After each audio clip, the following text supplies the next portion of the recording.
When I bought my first house, I thought the neighborhood was exactly what I'd been looking for. I was 32 years old, recently divorced, and wanted somewhere quiet to start over. After months of apartment living, the idea of having my own driveway, a small backyard, and neighbors who actually knew each other sounded perfect. The house was located in a peaceful suburb just outside Columbus. Tree-lined streets, well-kept lawns, and families walking their dogs every evening made it feel like one of those neighborhoods where nothing bad ever happened. During my first few weeks there, everyone seemed friendly. The couple next door brought over homemade cookies, an older man across the street introduced himself while mowing his lawn, and children rode bicycles until sunset. It felt safe enough that I often left my curtains open at night without thinking twice about it. Across the street sat a two-story house that immediately stood out from the others. The grass was always trimmed, the porch was spotless, and the windows were clean, yet I never once saw anyone entering or leaving. The mailbox was emptied every morning, porch lights turned on every evening at exactly the same time, and trash bins appeared on the curb every Tuesday before sunrise. Someone clearly lived there, but whoever it was seemed to exist only when nobody else was watching. About a month after moving in, I finally saw him. Early one Saturday morning, I stepped outside to grab the newspaper and noticed a man standing perfectly still in his front yard. He looked to be in his late 60s, dressed in neatly pressed slacks, a white button-up shirt, and a dark sweater, despite the warm weather. His gray hair was perfectly combed, and his hands rested behind his back as he stared toward my house. Thinking he's simply admiring the neighborhood, I smiled and waved. He didn't wave back. He simply continued staring. After several uncomfortable seconds, he slowly turned around and walked back inside without saying a word. It was strange, but not enough to worry me. Over the following weeks, however, I began noticing him more often. Every morning around 6:30, he'd stand in the exact same spot facing my house. Every evening around sunset, he'd do it again. Never speaking, never moving, just watching. At first, I joked about it with coworkers, calling him the neighborhood statue. They laughed and told me every suburb had at least one odd neighbor. I agreed. Then, small things started happening. One evening, I came home from work to find my garbage bin sitting neatly beside my garage instead of at the curb where I'd left it. I assumed another neighbor had been helping. The following week, my package from an online order disappeared from the porch. I reported it stolen. The next morning, it was sitting on my kitchen table. Every door and window had been locked when I left for work. Nothing else in the house was missing. Only the package had somehow moved inside. I convinced myself I'd simply brought it in the night before and forgotten. Stress can make people remember things incorrectly. That's what I kept telling myself. A few nights later, I woke around 2 a.m. because I thought I heard footsteps outside. Pulling back the bedroom curtain, I looked toward the street. The old man was standing on the sidewalk, directly opposite my bedroom window. He wasn't looking at the house anymore. He was looking directly at me. Even from across the street, I could tell he wasn't blinking. I immediately called the non-emergency police number. By the time officers arrived 15 minutes later, the street was empty. They knocked on his door anyway. Nobody answered. One officer later told me the house appeared completely vacant. The utilities were active, but there was almost no furniture inside. Only a dining table, a single chair, and dozens of framed family photographs covering one wall. The officers suggested I install security cameras if I felt uncomfortable. The next weekend, I installed 4 cameras covering every angle of the property. For several nights, nothing happened. Then, on the 5th night, one of the cameras detected movement at 3:17 a.m. I opened the recording. The old man walked calmly across my front lawn. He never looked at the camera. He walked directly to my front porch, stopped, then slowly looked toward my bedroom window. He smiled. Not a friendly smile, more like someone recognizing an old friend. Then he quietly walked away. Police reviewed the footage. When they visited his house again, it was empty. Completely empty. No furniture, no photographs, nothing. The utilities had been disconnected nearly 8 months earlier. That should have been the end of it. Instead, things became worse. Over the following month, every camera on my property captured strange moments that never made sense. Sometimes the old man appeared standing beside my mailbox, sometimes behind my backyard fence. Once, he stood outside my living room window for nearly 20 minutes without moving. Yet every time officers arrived, he was gone. Then, one Sunday afternoon, I met the woman who had lived in my house before me.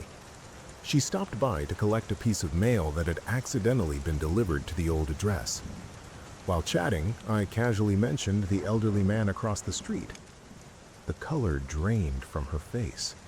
"You've seen him too?" I nodded. She remained silent for several seconds before asking, "Does he still stand in the yard every morning?" A chill ran through me.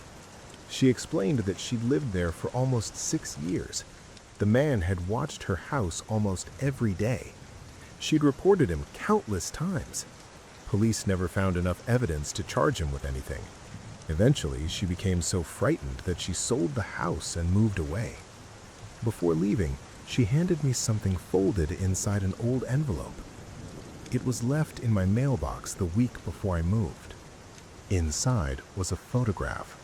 It showed my house taken from across the street. Standing in my front yard was me. The picture had been taken only 3 days earlier. I had never seen anyone with a camera. On the back, someone had written in careful handwriting, "The house always belongs to someone." That night, I couldn't sleep. Around 3 a.m., I checked the security cameras. The front yard was empty.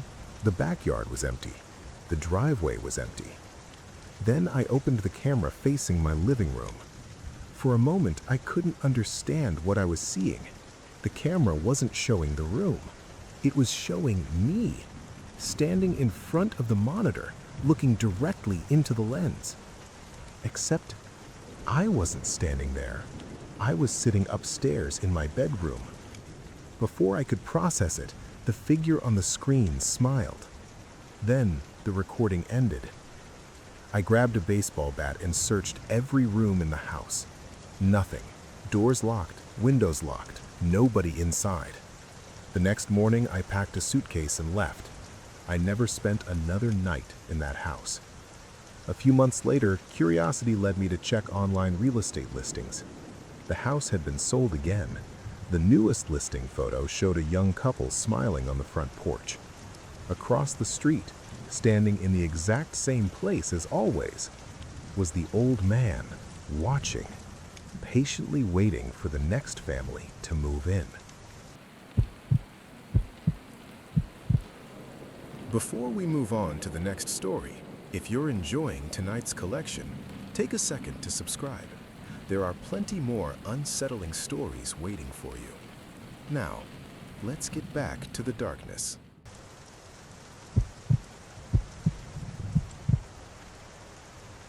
When my wife and I moved into our new home, we weren't looking for luxury.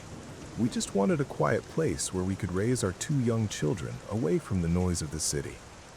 I was 38 at the time and worked remotely as an accountant, while my wife taught at a local elementary school. We found a modest house in a peaceful neighborhood outside Portland. The streets were lined with tall pine trees. Most of the homes had been there for decades, and nearly everyone seemed to know one another. During the first few weeks, neighbors stopped by to introduce themselves. Children played basketball in the evenings, and families gathered for weekend barbecues. It felt like the kind of neighborhood where people left their doors unlocked without worrying about what might happen. The only house that seemed different belonged to the man living directly behind us. His backyard shared a long wooden fence with ours, but unlike everyone else, he never introduced himself. We rarely saw him during the day. Occasionally, I'd notice him mowing his lawn or carrying groceries inside, but he always kept his head down and avoided eye contact. The other neighbors didn't seem to dislike him, but whenever his name came up in conversation, people quickly changed the subject. I assumed he was simply a private person. A few months after moving in, I began working from the patio whenever the weather was nice. That's when I first started hearing strange noises coming from the other side of the fence.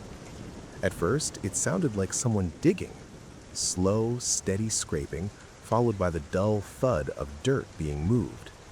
The sound usually started around midnight and continued for an hour or two before stopping completely. I mentioned it to my wife, but she had never heard anything. She suggested it might be an animal, or perhaps our neighbor gardening at unusual hours. The noises continued several nights a week. One Saturday morning, while trimming bushes near the fence, I noticed fresh dirt piled neatly against the other side. It stretched almost the entire length of the property line. Curious, I climbed onto a small ladder to peek over the fence. The backyard looked perfectly normal. Freshly cut grass, a small storage shed, a vegetable garden. No holes, no piles of dirt, nothing that could explain the sounds I'd been hearing. As I climbed down, a voice behind the fence calmly said, "You shouldn't look over." I nearly dropped the ladder. The neighbor was standing only a few feet away on the opposite side.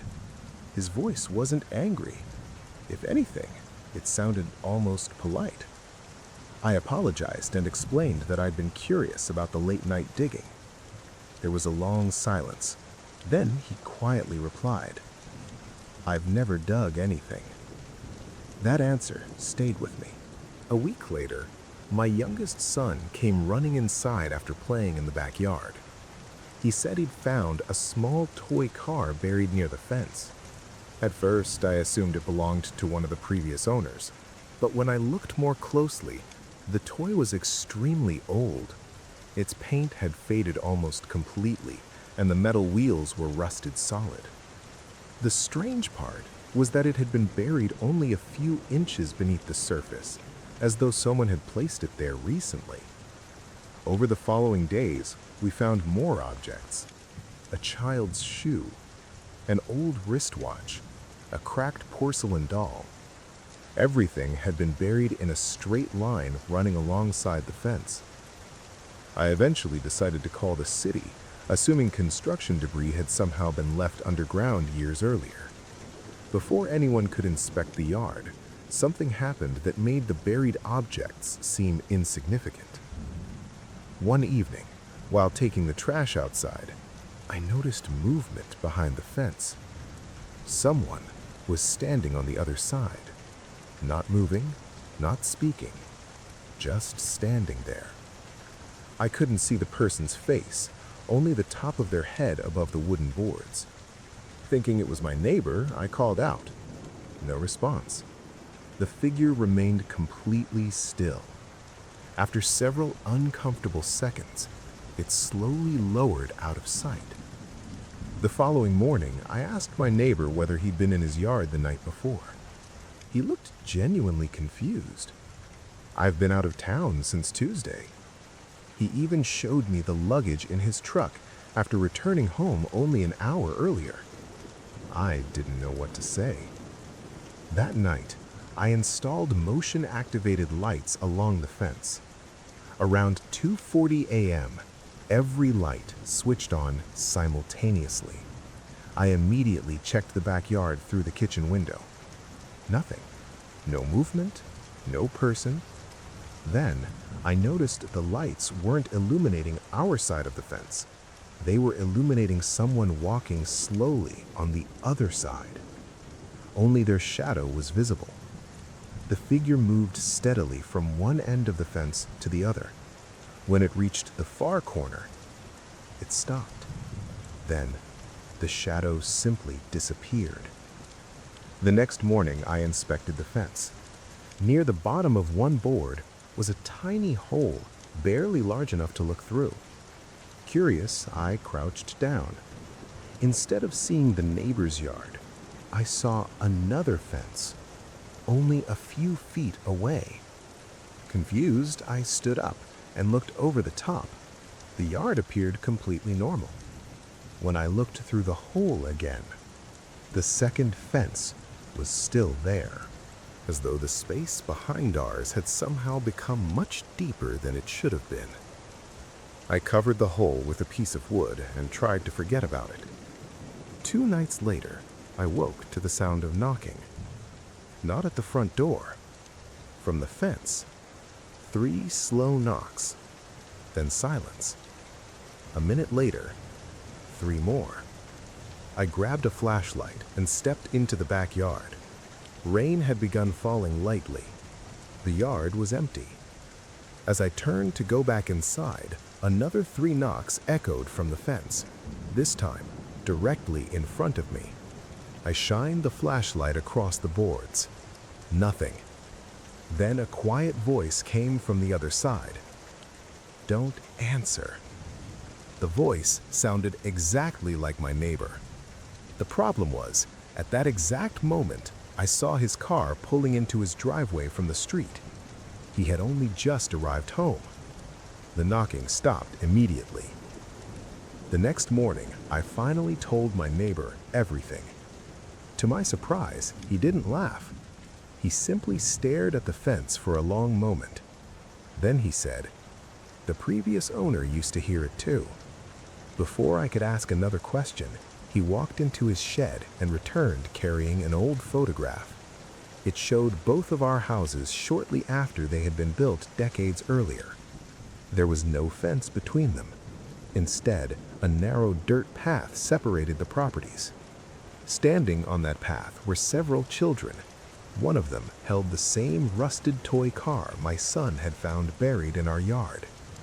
On the back of the photograph, someone had written only one sentence: "They still walk between the yards." A month later, both my neighbor and I agreed to replace the aging wooden fence with a taller vinyl one. The workers removed every board without finding anything unusual. By sunset, the new fence was finished. The knocking never returned. Neither did the shadows. But sometimes, late at night, when the wind is completely still, I'll glance toward the fence and notice a line of muddy footprints leading along the grass. They always stop halfway across the yard, as if whoever made them remembered there was once a path there and forgot it had been closed.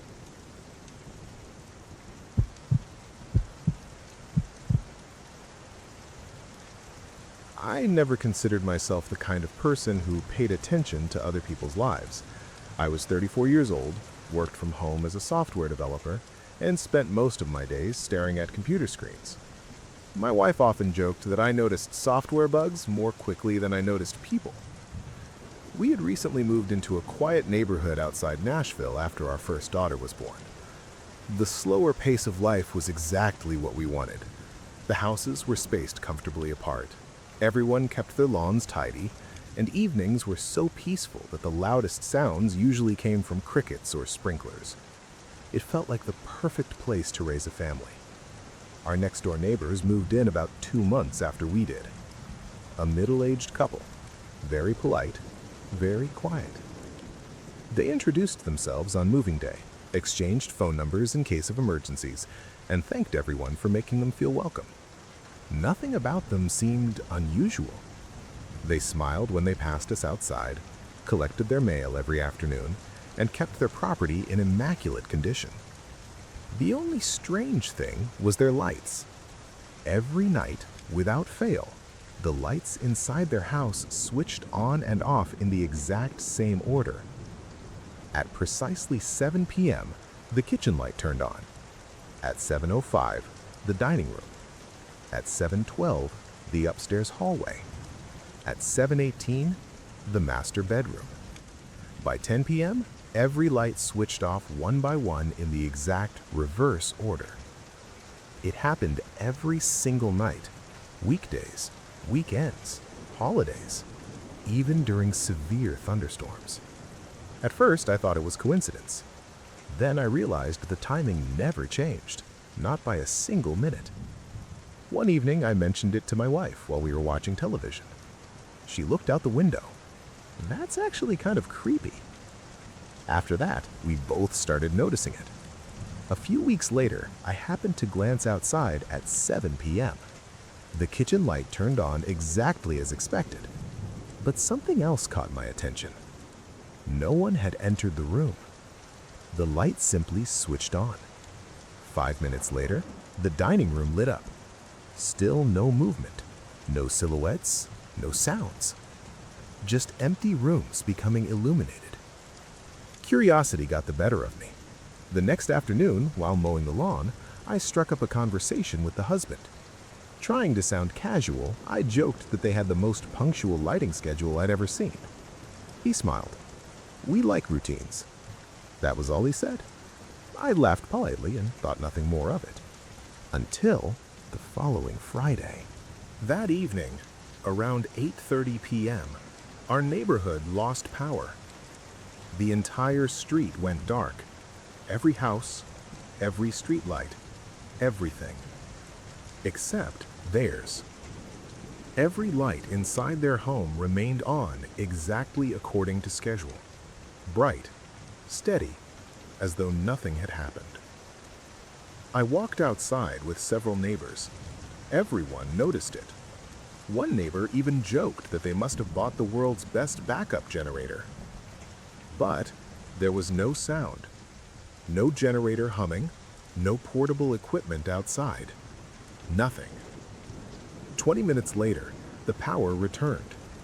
The lights in their house continued following the exact same sequence without interruption. The next morning, I asked the electric company whether certain homes had private backup systems. The representative checked the address. No registered generator. That answer didn't help. Over the following month, stranger things started happening. Sometimes I'd wake around 3 a.m. and notice a light glowing in the upstairs bedroom. It wasn't part of the normal schedule. It would remain on for only a minute, then disappear. Whenever I looked closely, someone appeared to be standing in the window, completely still, watching the street. The following morning, I'd see the neighbors leaving for work as though nothing had happened. One rainy Saturday, I finally had an excuse to enter their house. A package had been delivered to my porch by mistake, so I carried it next door. The wife answered almost immediately.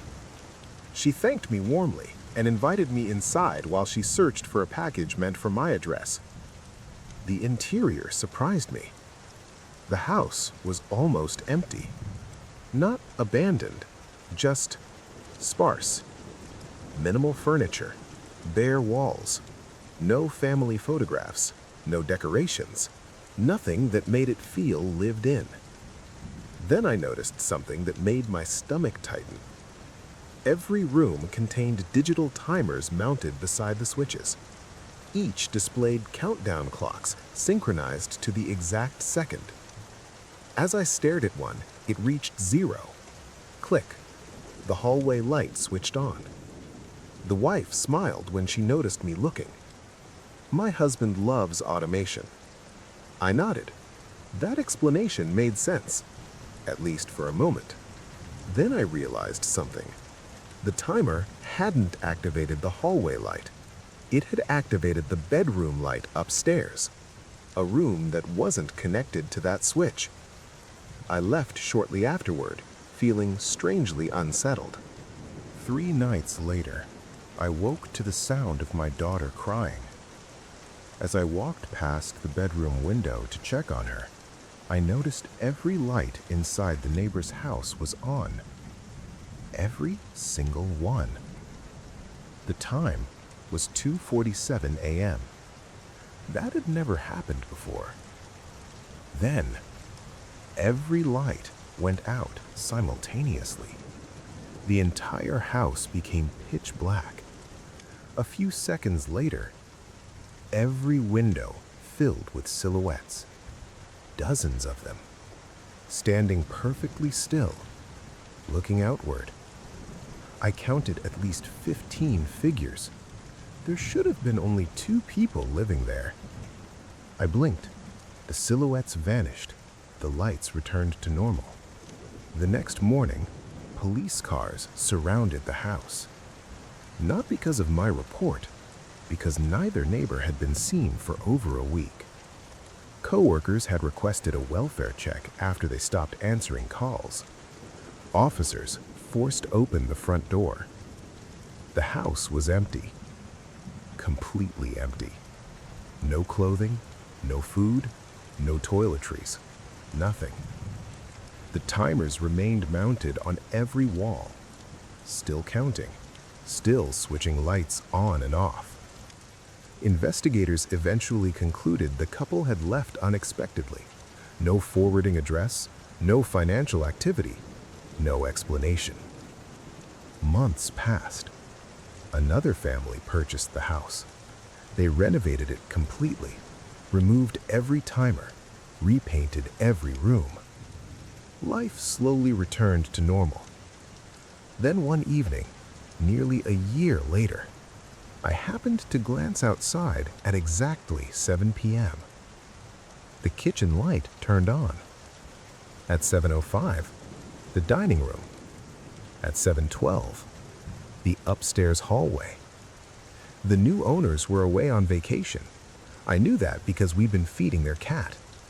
No one was inside the house, yet every light followed the exact same schedule. I called the homeowner immediately. He checked his security cameras from his phone. The cameras showed empty rooms, no people, just lights turning on one after another. Then he suddenly went quiet. "What?" I asked. He whispered, "There's someone standing behind the camera." The video disconnected before I could respond. The homeowners returned the next morning. Nothing had been stolen, nothing had been disturbed, but every digital clock in the house displayed exactly the same time, 7 p.m. They moved out less than 2 months later. The house has had 3 different owners since then. Every family eventually leaves. The lights never do.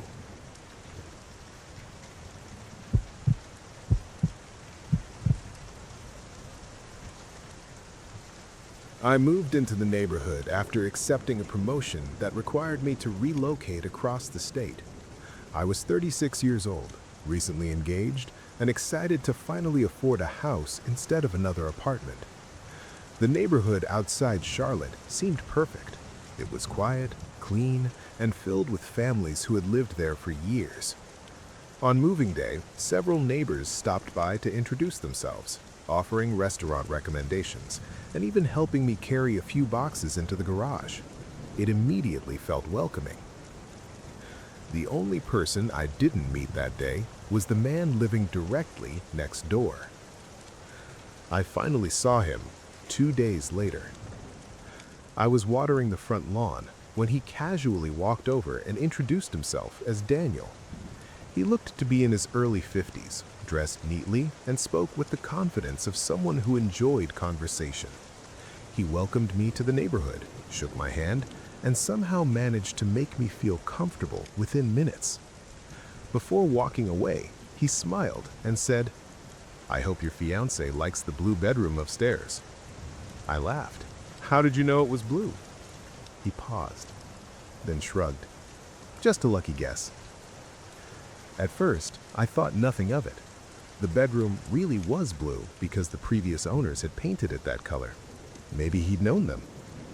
Over the next few weeks, however, Daniel kept making strange comments. Whenever I left for work, he'd wave from his porch and say things like, "Running late today?" Even on mornings when I'd overslept. He somehow knew when I'd ordered takeout before the delivery driver even arrived. One afternoon, he smiled and asked, "How's your mother's knee doing?" My mother lived nearly 800 miles away. She had recently undergone surgery. I had never mentioned it to anyone in the neighborhood. I stared at him. Have we talked about my family before? He looked genuinely surprised. I assumed you told me. No. He apologized and changed the subject. That should have been enough for me to ignore it. Instead, the comments became even more personal. He congratulated me on receiving a work bonus before my company officially announced it. He asked whether my fiancée had decided on the wedding venue 2 days before we'd made the final decision. He even joked about a childhood scar on my shoulder. A scar hidden beneath my shirt. Eventually, I convinced myself someone had been sharing information. Maybe another neighbor. Maybe social media. People reveal more online than they realize. So I deleted every public profile I had. Nothing changed. If anything, Daniel seemed even more informed. One evening, my fiancée and I were assembling furniture in the living room when she casually asked, "Did you tell your neighbor we're thinking about getting a dog?" I looked up. No. He asked me whether we'd chosen a Labrador or a Golden Retriever. We hadn't told anyone. In fact, we'd only discussed it privately that morning over breakfast. Neither of us could explain it. That's when I started checking the house. I searched every room for hidden cameras or microphones. Nothing. I changed the Wi-Fi password, replaced the smart doorbell, reset every electronic device. Still, nothing. One Saturday afternoon, I finally confronted Daniel. I tried to stay polite. I simply asked how he always seemed to know so much about us. He smiled, then gave the strangest answer I'd ever heard. "I don't know things. I remember them." I laughed awkwardly. "What does that even mean?" His smile faded. "You'll understand eventually." Then he walked back inside without another word. For the first time since moving there, I genuinely felt uneasy. A few nights later, I woke around 3 a.m. after hearing footsteps outside. Looking through the bedroom window, I saw Daniel standing in his driveway. He wasn't looking at my house. He was looking at the sky, completely motionless. Then, very slowly, he turned toward my bedroom window. Even from that distance, I could tell he was smiling. The next morning, I noticed fresh footprints leading across my front yard. They stopped directly beneath our bedroom window. There were no footprints leading away, only toward it. I reported everything to the police. An officer interviewed Daniel later that afternoon. He cooperated fully, friendly, calm, no criminal record, no suspicious behavior. There was nothing they could do. Life continued, but I became obsessed. Every conversation with Daniel felt rehearsed. Every smile felt calculated. Then, something happened that I still can't explain.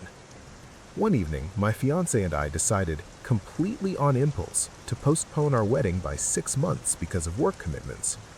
We hadn't told anyone, not family, not friends, no emails, no messages, nothing. The next morning, Daniel waved as I checked the mailbox. Probably for the best. What? June weather is much nicer than December. I froze. That was exactly the new date we'd chosen. I didn't respond. I simply walked back inside. That afternoon, I installed security cameras covering every side of the property. 3 nights later, one camera alerted me to movement at exactly 2:18 a.m. I opened the footage expecting to see Daniel. Instead, the recording showed me, standing in Daniel's backyard, looking toward my own house. I stared at the screen in disbelief. The timestamp confirmed it was happening live at that exact moment.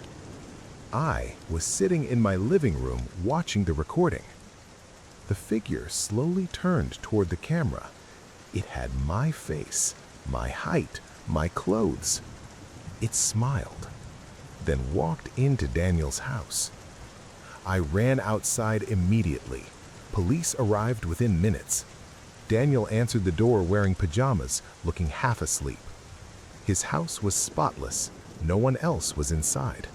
The officers searched every room. Nothing. I reviewed the security footage again the following morning. The recording had changed. Now it showed an empty backyard. No movement. No figure. Almost as though the previous video had never existed. Months later, Daniel unexpectedly moved away. No goodbye, no moving truck. One day his house was occupied.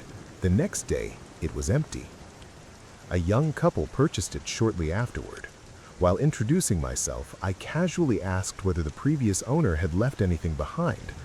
The husband laughed. Just one weird thing. He disappeared inside and returned carrying a small notebook. It's full of information about everyone in the neighborhood. Curious, I opened it. Each page listed a different address, names, birthdays, jobs, family members, daily routines. The final page belonged to my house. Everything written about me was accurate, except for the last entry. It read, "Will leave next October." I closed the notebook immediately. That was 5 years ago. I never moved. At least, not yet. But every October, I catch myself looking at moving companies online, almost without realizing why.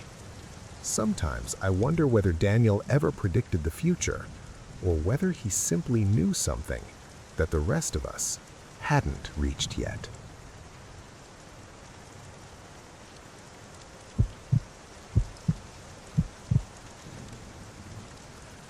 When my wife and I bought our house, one of the biggest selling points was the attached garage.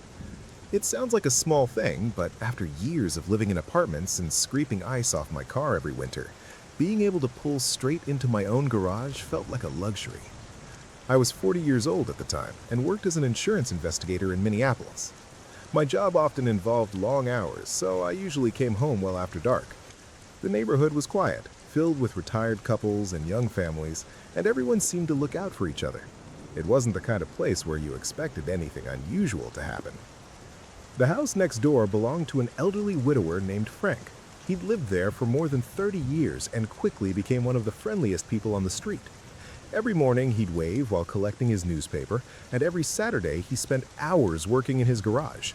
Sometimes he'd restore old furniture, sometimes he'd repair bicycles for neighborhood kids, but his garage door was almost always open. He told me he hated feeling closed off to the neighborhood. Then one Monday morning, the garage door stayed shut. I didn't think much of it. People traveled, people got sick. It wasn't unusual. The next day, it was still closed. So was the day after that. By the end of the week, I realized something felt wrong. Frank's car was still parked in the driveway. His mailbox was overflowing. His porch light remained on 24 hours a day. I knocked on his front door several times. No answer. I called the number he'd once given me in case of emergencies. Straight to voicemail. Eventually, I contacted the police for a welfare check. 2 officers arrived that afternoon. They searched the house. A few minutes later, one of them walked back outside. Nobody's home.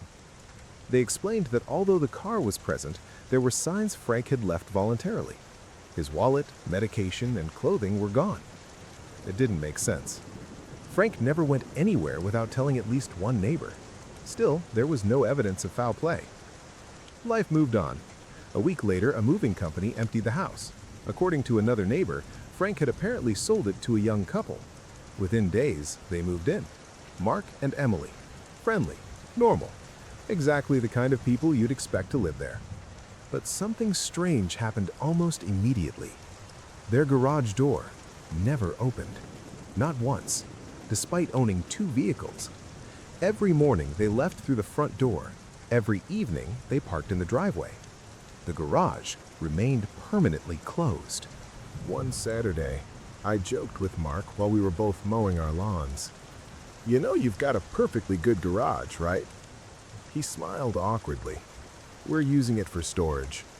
That seemed reasonable, until I realized I never heard a single sound coming from inside. No footsteps, no tools, no boxes being moved, nothing. About a month later, I came home from work just after midnight. As I pulled into my driveway, I noticed something unusual. The neighbor's garage door was open, only about 2 feet, just enough to reveal darkness inside. I couldn't see much, only the concrete floor. Then, a pair of shoes. Someone was standing just inside the opening, perfectly still. The garage door slowly closed. The shoes disappeared. The next morning, I mentioned it to Mark. He frowned. Our garage door hasn't opened in weeks. I didn't argue. Maybe I'd imagined it. A few nights later, it happened again. This time, I parked across the street and watched. The garage door rose exactly 2 feet, stopped, no further. The same pair of shoes appeared beneath the gap, black work boots, completely motionless. After nearly a minute, the door quietly lowered again. The following weekend, I installed a security camera above my own garage. Not because I suspected my neighbors, I simply wanted to know whether I was imagining things. 3 nights later, the camera detected motion at 2:13 a.m. I opened the footage. The garage door across the street slowly lifted. The boots appeared exactly as before. Then something else happened. The person stepped forward. Only 1 foot emerged beneath the door, then another. The garage door never opened any higher. It should have been impossible. There wasn't enough space for an adult to crawl underneath. Yet the figures somehow walked normally, as though the opening were full height. The person crossed the driveway and disappeared behind the house. I replayed the footage several times. The same impossible movement occurred every time. The next morning, the recording had changed. Now it simply showed the garage door remaining closed all night.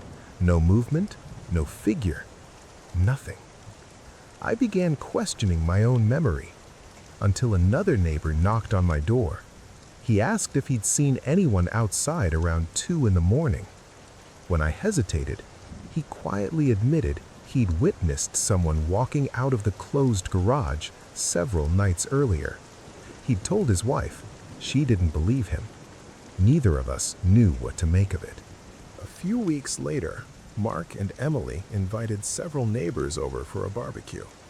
It was the first time anyone had been inside their backyard. The garage was attached directly to the patio. Its side door stood open. Curiosity got the better of me. While everyone else chatted outside, I glanced through the doorway. The garage was empty. Not mostly empty, completely empty. Bare concrete walls, no shelves, no tools, no boxes, not even a light fixture. Yet from outside, the garage looked perfectly normal, large enough to store 2 cars. The inside was barely the size of a walk-in closet. I quickly stepped away before anyone noticed. That evening, I searched old property records online. The original blueprints showed something interesting. The garage hadn't always been attached to the house. Years earlier, it had been a separate workshop belonging to the previous owner. The records ended abruptly after a fire destroyed the building. It had supposedly been demolished before the current garage was constructed. The dates didn't match. According to satellite photos, the original workshop had never actually disappeared. Months passed. I stopped paying attention. Life returned to normal. Then, a rainy evening, while taking out the trash, I heard the familiar sound of the garage door opening, slowly. mechanically. I looked up. It had risen exactly 2 feet. Standing beneath it was Frank. He looked exactly as I remembered. Same flannel shirt, same gray beard, same gentle smile. He looked directly at me, raised one finger to his lips, then stepped backward into the darkness. The garage door closed. The next morning, I walked across the street and knocked. Mark answered. I casually asked if everything was all right. He smiled. Never better. As we talked, I glanced toward the garage. The side door stood slightly open. Inside, for just a second, I saw dozens of pairs of shoes lined neatly across the floor, all facing outward, waiting. I never told anyone what I saw. Sometimes, when I come home late from work, I still slow down as I pass their driveway. The garage door has never opened completely. Only 2 feet. Just enough for someone, or something, to leave.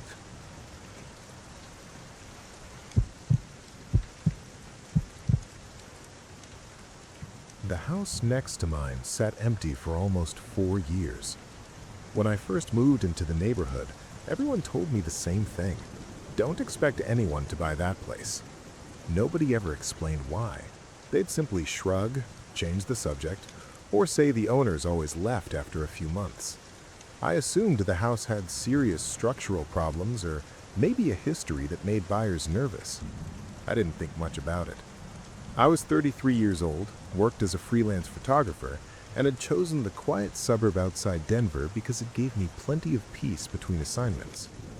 Most days I edited photos for my home office, and most evenings I walked my dog through the neighborhood. Life was simple, predictable, and exactly what I wanted. The empty house slowly became part of the scenery. The grass was somehow always cut. The bushes were trimmed. Packages never accumulated, yet nobody ever entered or left. Every few weeks, a real estate sign appeared in the front yard. Within days, it disappeared again. No sold sticker, no moving truck, nothing. One afternoon while walking my dog, I noticed something different. The curtains upstairs had changed. They'd always been white. Now they were dark blue. I figured someone had finally bought the place. The following morning, I saw a woman standing on the front porch. She looked to be in her early 40s, wearing a gray cardigan and holding a coffee mug. When she noticed me looking, she smiled and waved. I waved back. It felt good knowing the house was finally occupied. Later that evening, I introduced myself. She said her name was Claire. Friendly, soft-spoken, perfectly ordinary. She mentioned her husband worked nights and their teenage son would be moving in after finishing the school year. Nothing about the conversation stood out. Over the next couple of weeks, we'd occasionally chat while collecting the mail or watering our lawns. She always seemed pleasant. The strange part was, I never saw anyone else. Not her husband, not her son, not even visitors. Only Claire. One Saturday morning, I offered to help carry a heavy box from her driveway. She smiled apologetically. I've already got it. The odd thing was, the box lifted itself. Not dramatically. It simply slid across the porch toward the front door. Claire didn't react. She acted as though she'd picked it up herself. I stood there, completely confused. Maybe I'd misjudged the angle. Maybe I hadn't seen it clearly. That's what I told myself. Then little things started happening. At exactly 8 p.m. every evening, every light inside her house switched on simultaneously. Not one room after another, every room at once. Exactly 1 hour later, every light turned off.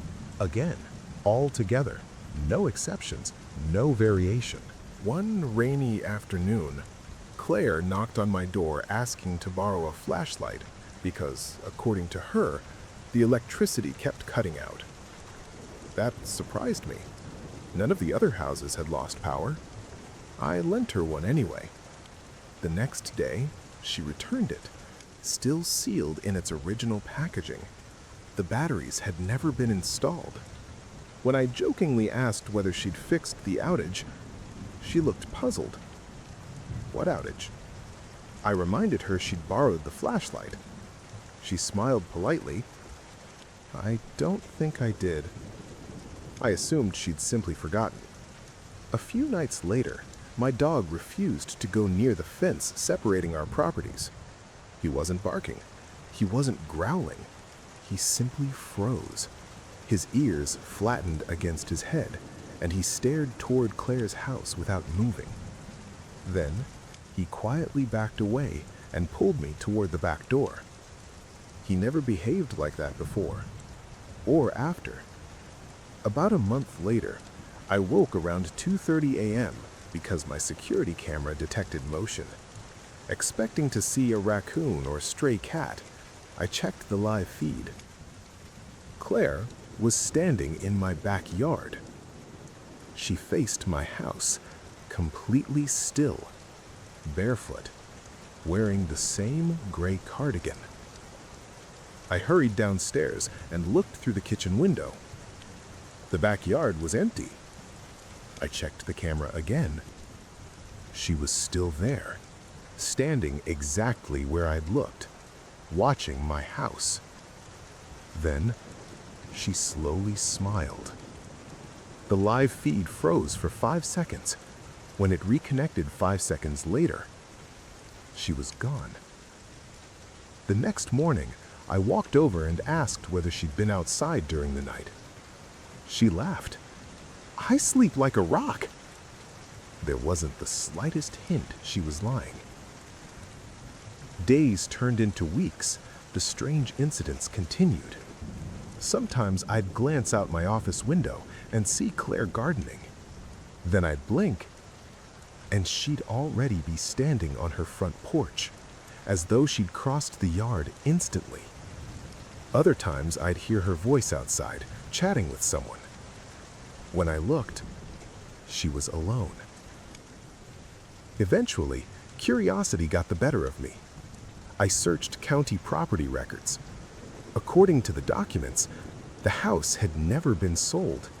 It still belonged to the same elderly couple who'd owned it for decades. I called the listed phone number. An older man answered. When I mentioned the address, he went silent, then quietly said, "We moved out 3 years ago." I explained that another family was living there now. He immediately replied, "No one has." The call ended shortly afterward. I couldn't stop thinking about it. The next evening, I knocked on Claire's front door. No answer. I tried again. Still nothing. The door slowly swung open. Inside, the house was empty. No furniture, no boxes, no curtains, nothing. Dust covered every floor. The rooms looked abandoned for years, yet through the upstairs window, I saw Claire smiling down at me. I rushed outside. The upstairs room was empty. Every room was empty. Police searched the property the following day. There was no sign anyone had lived there recently. No fingerprints, no food, no clothing. Nothing. They assumed I'd mistaken another house. I knew I hadn't. A few months later, the property finally sold. A young family moved in. They renovated everything. Fresh paint, new roof, new landscaping. One afternoon, while introducing myself, the new owner casually mentioned something strange. "We keep finding coffee mugs." I frowned. "What do you mean?" "They're empty." He laughed nervously. "We throw them away." The next morning, they're back on the porch. He thought someone was playing a prank. I didn't tell him about Claire. There wasn't any point. Last winter, during the first snowfall, I happened to look out my bedroom window before sunrise. Fresh snow covered every yard, completely untouched. Except next door, there was a single set of footprints leading from the front porch across the lawn, stopping directly beneath my bedroom window. There were no footprints leading away. Sometimes, I still wake up in the middle of the night feeling as though someone is standing outside. I never open the curtains anymore, because if Claire is still there, I'd rather not know whether she's smiling.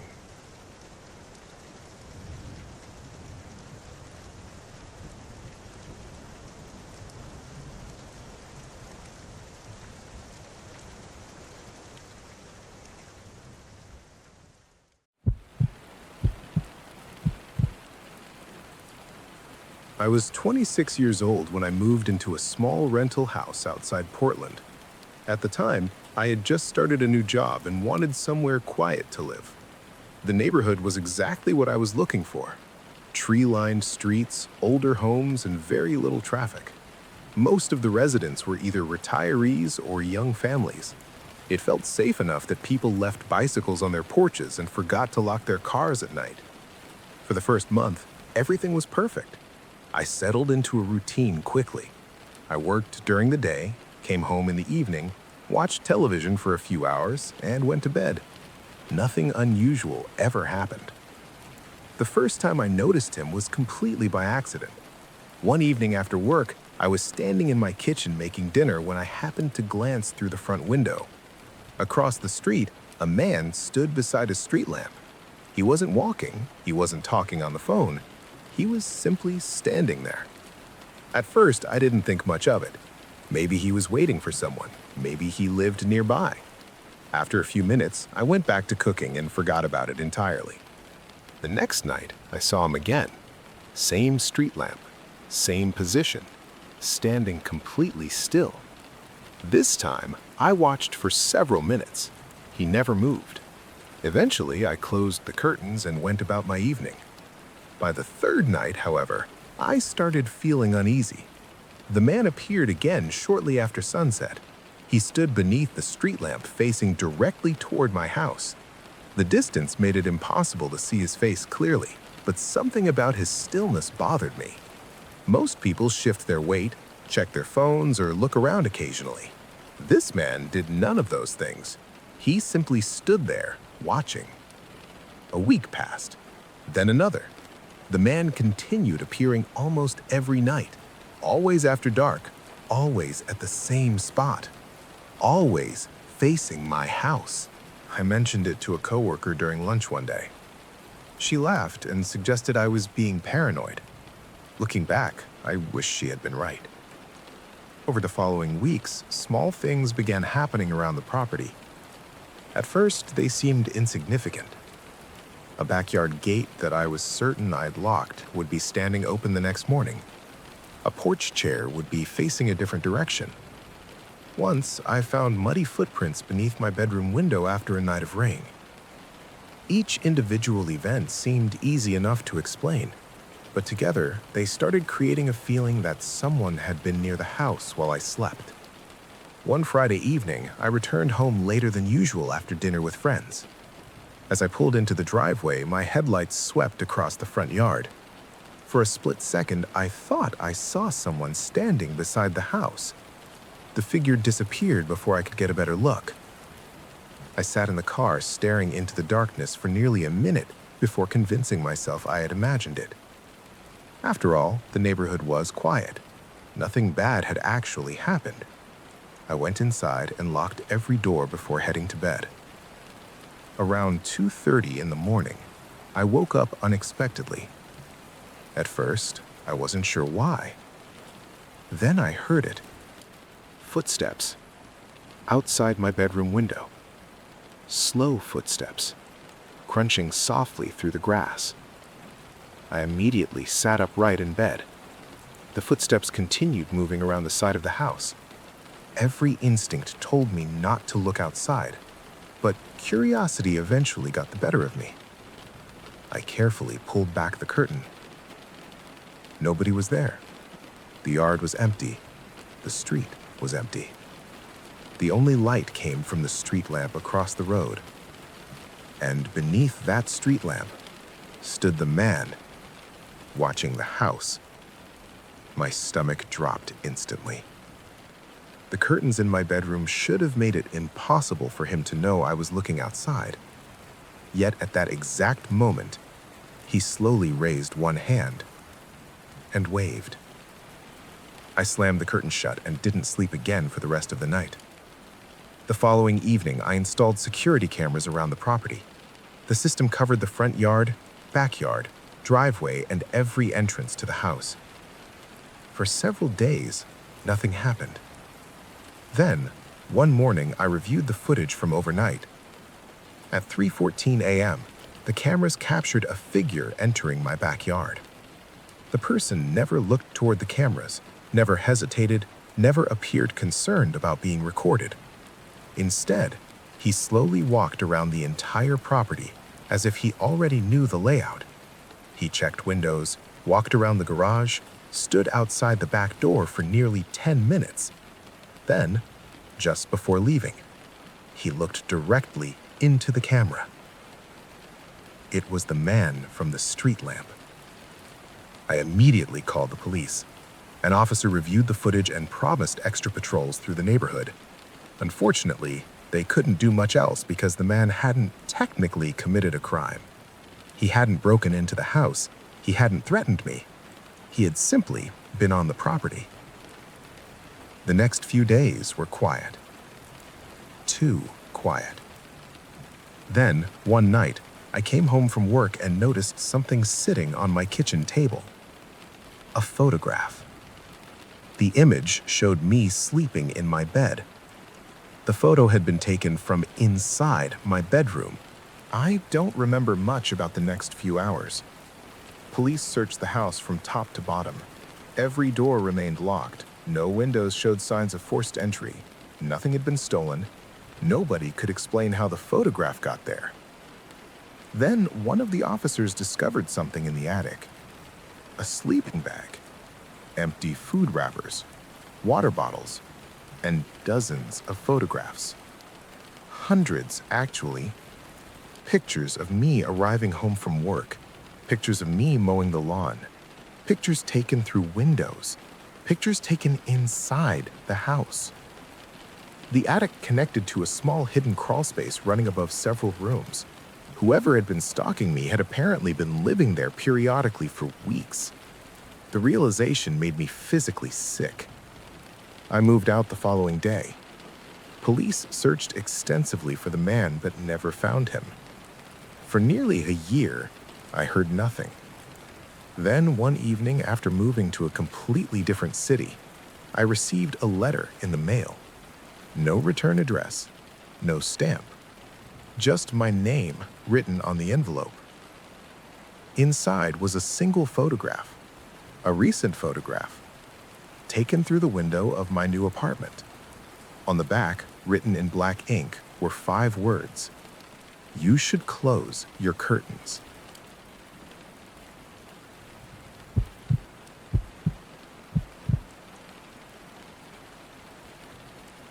The first sign that something was wrong was my coffee mug. It sounds ridiculous now, but that's honestly where everything started. I lived alone in a small apartment on the outskirts of Minneapolis, and every morning before work, I used the same dark blue mug. One Tuesday, I found it sitting in the sink when I was absolutely certain I'd left it drying on the rack the night before. I didn't think much of it at the time. People forget things. Memory plays tricks. I simply washed it and continued with my day. Over the next few weeks, similar things began happening. A kitchen cabinet I rarely used would be slightly open when I got home from work. A dining chair would be pulled away from the table by a few inches. One evening, I found my television turned on despite knowing I'd switched it off before leaving. None of it seemed dramatic enough to justify panic. Every incident had a possible explanation. Maybe I was distracted. Maybe I was tired. Maybe I simply wasn't paying attention. Still, the feeling grew stronger. The feeling that someone had been inside my apartment. My building wasn't particularly large. It was a 3-story complex built during the 1980s with around 20 units. Most residents knew each other by sight. The area was considered safe, and management often bragged about the building's security. Every apartment had reinforced locks, security cameras covered the entrances, and residents needed key cards to access the main doors. That's why I initially dismissed my concerns. There was no reasonable way someone could be getting inside. Then, I started noticing the smell.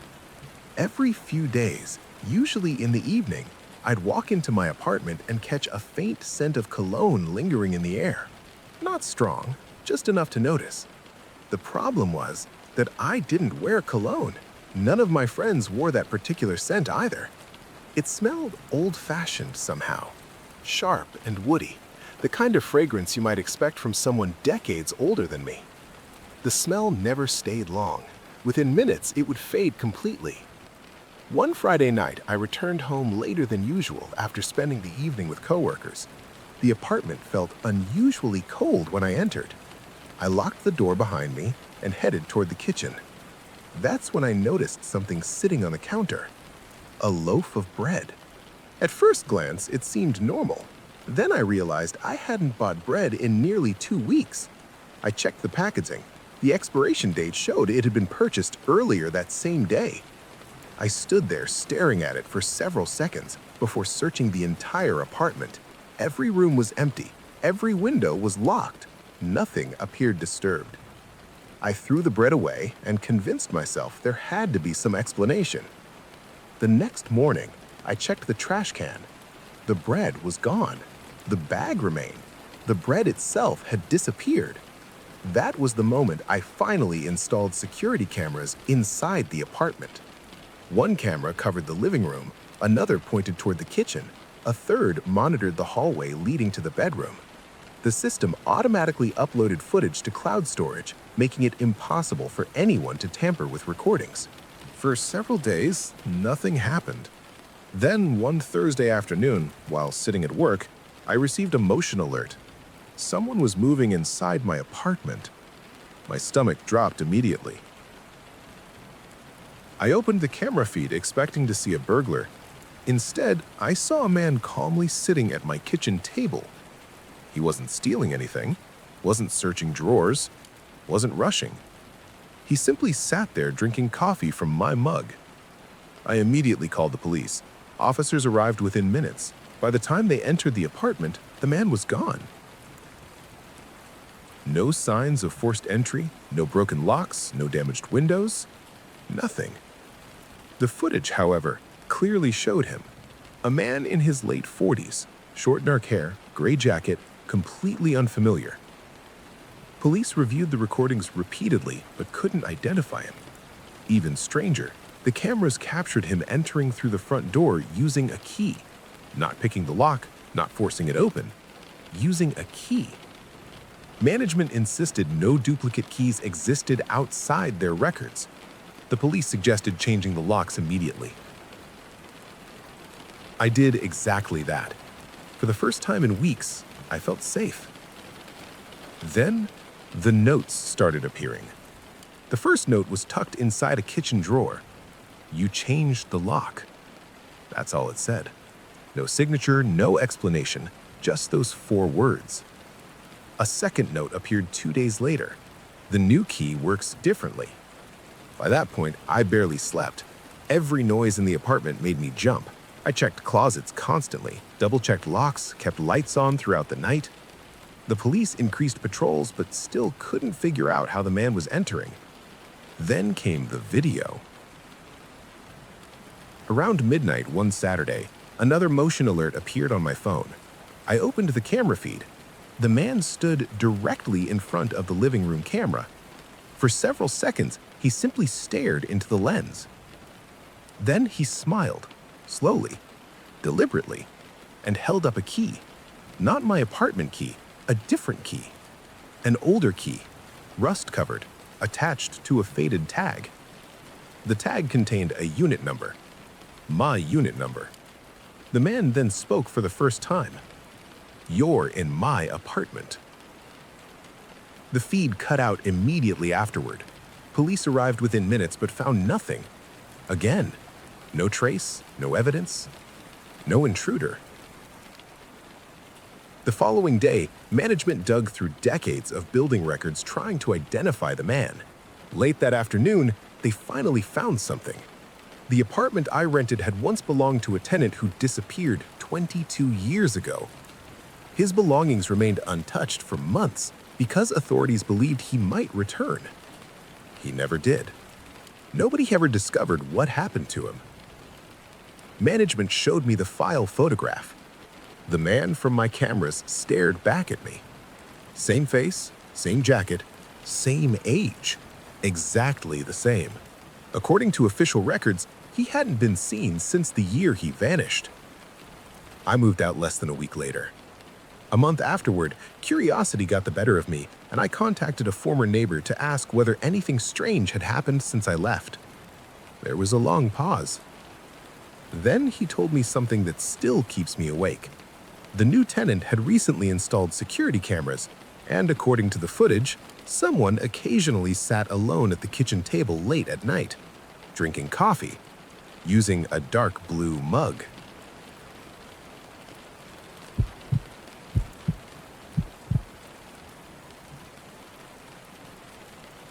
"3 years ago, I was 28 years old and working as a software developer in Seattle.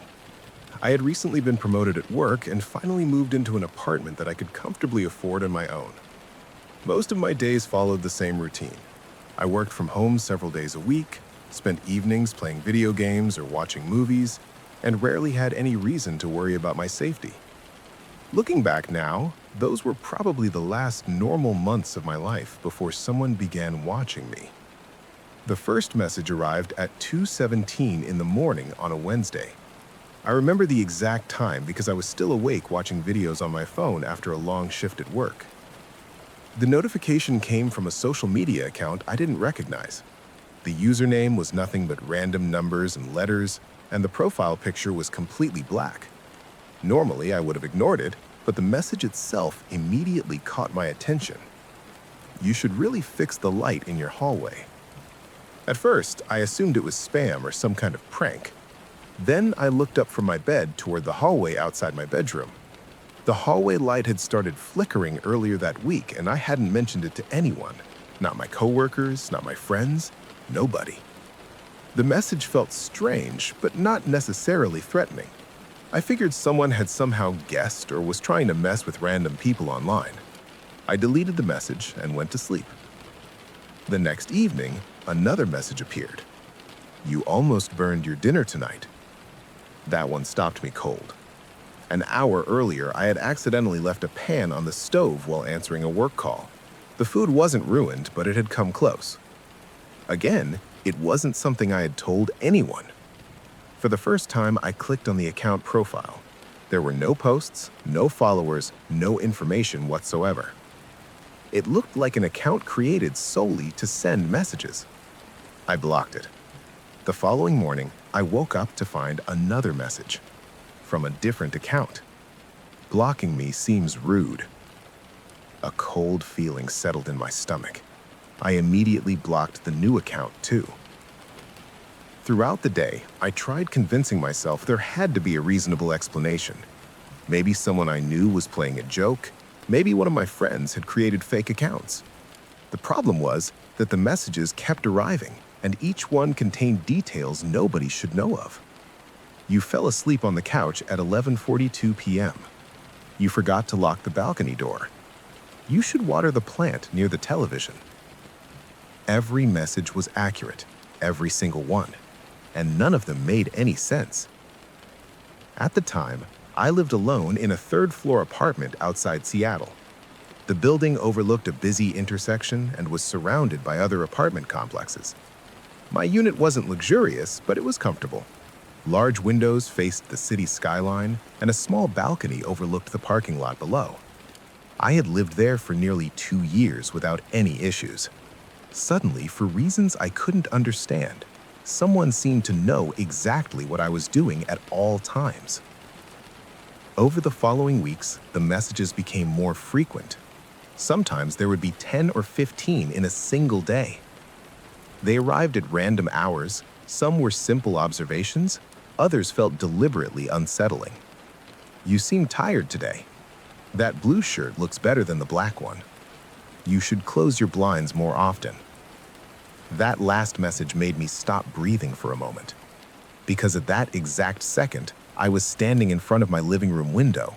The blinds were open, and the message had arrived less than 30 seconds after I walked into view. I immediately looked outside. Across the street stood another apartment building.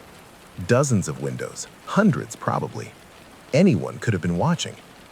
That realization made me uncomfortable, but it still didn't explain how the person knew details from inside my apartment. They seemed aware of things that couldn't be seen from outside. I reported the situation to the platform. Nothing happened. The accounts were deleted. New ones appeared. I changed passwords, enabled security features. Nothing helped. The messages continued. One night, after nearly 2 months of this, I received a photograph. The image showed me asleep in bed. The picture had clearly been taken from inside my bedroom. My entire body went numb. I spent nearly an hour staring at the photo. The angle was impossible. Whoever took it had been standing only a few feet away from me. Inside the room. Inside the apartment.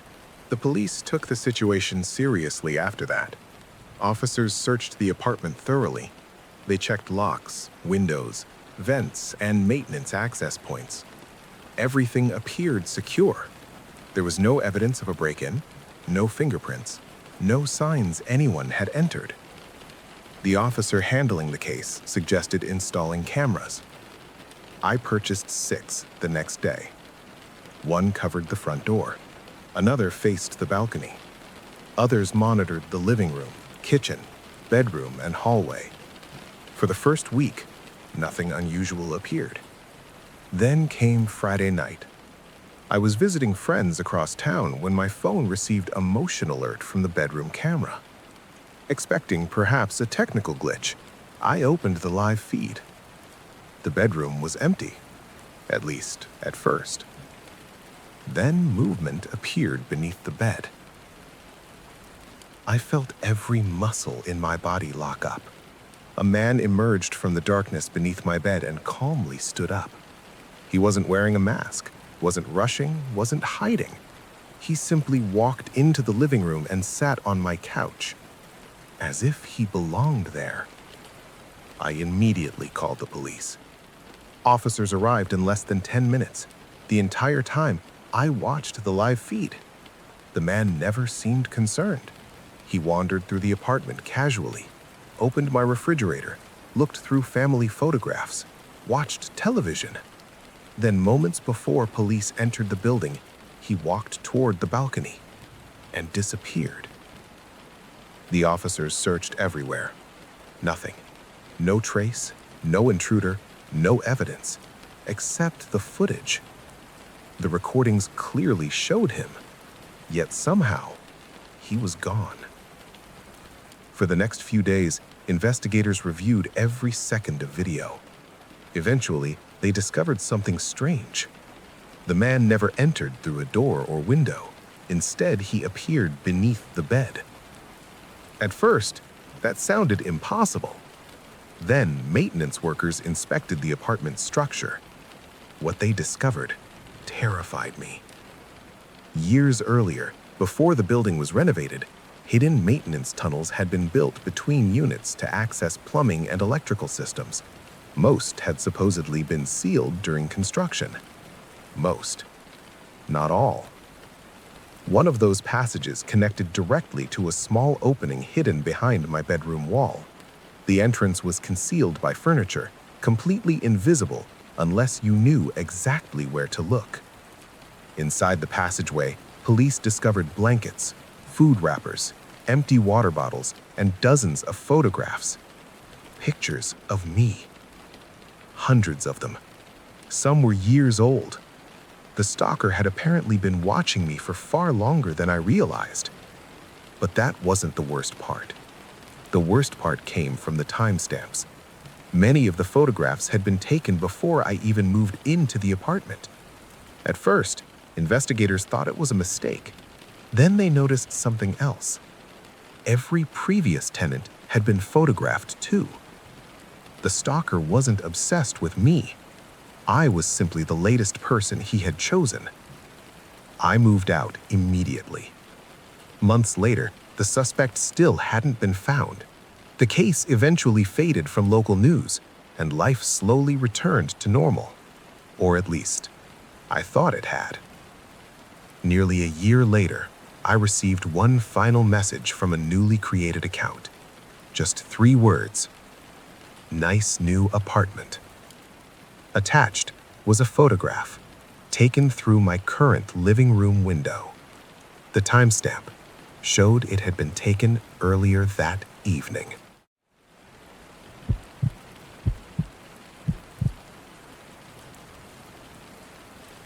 "5 years ago, I was 29 years old and living outside Denver. At the time, I worked as a financial analyst for a large company downtown. The job was stressful, and I spent most of my days staring at spreadsheets and sitting in meetings. To clear my head, I had developed a habit of jogging every evening after work. It started as a way to stay in shape, but eventually it became part of my daily routine. No matter how tired I was, I would put on my headphones and run a 6-mile route through a network of suburban neighborhoods, small parks, and walking trails. After doing it for nearly 2 years, I knew every turn, every streetlight, and every shortcut along the route. My life at the time was incredibly predictable. I lived alone in a townhouse, rarely went out on weekends, and kept mostly to myself. Looking back, I was probably the easiest person in the world to track. I left my house at the same time every morning, I stopped at the same coffee shop on the way to work, I took the same jogging route every evening. At the time, I found comfort in routine. Now I realize routine can also make you vulnerable. The first time I noticed him was during an evening run in early September. About halfway through my route, I glanced over my shoulder and saw another jogger about 100 yards behind me. There was nothing unusual about that. Plenty of people used the trail. He wore a gray hoodie and dark running pants, and I quickly forgot about him. The following evening, however, I saw the same jogger again. Same hoodie, same pace, same distance behind me. I noticed him because he appeared at almost the exact same point along the trail as the day before. I still didn't think much of it.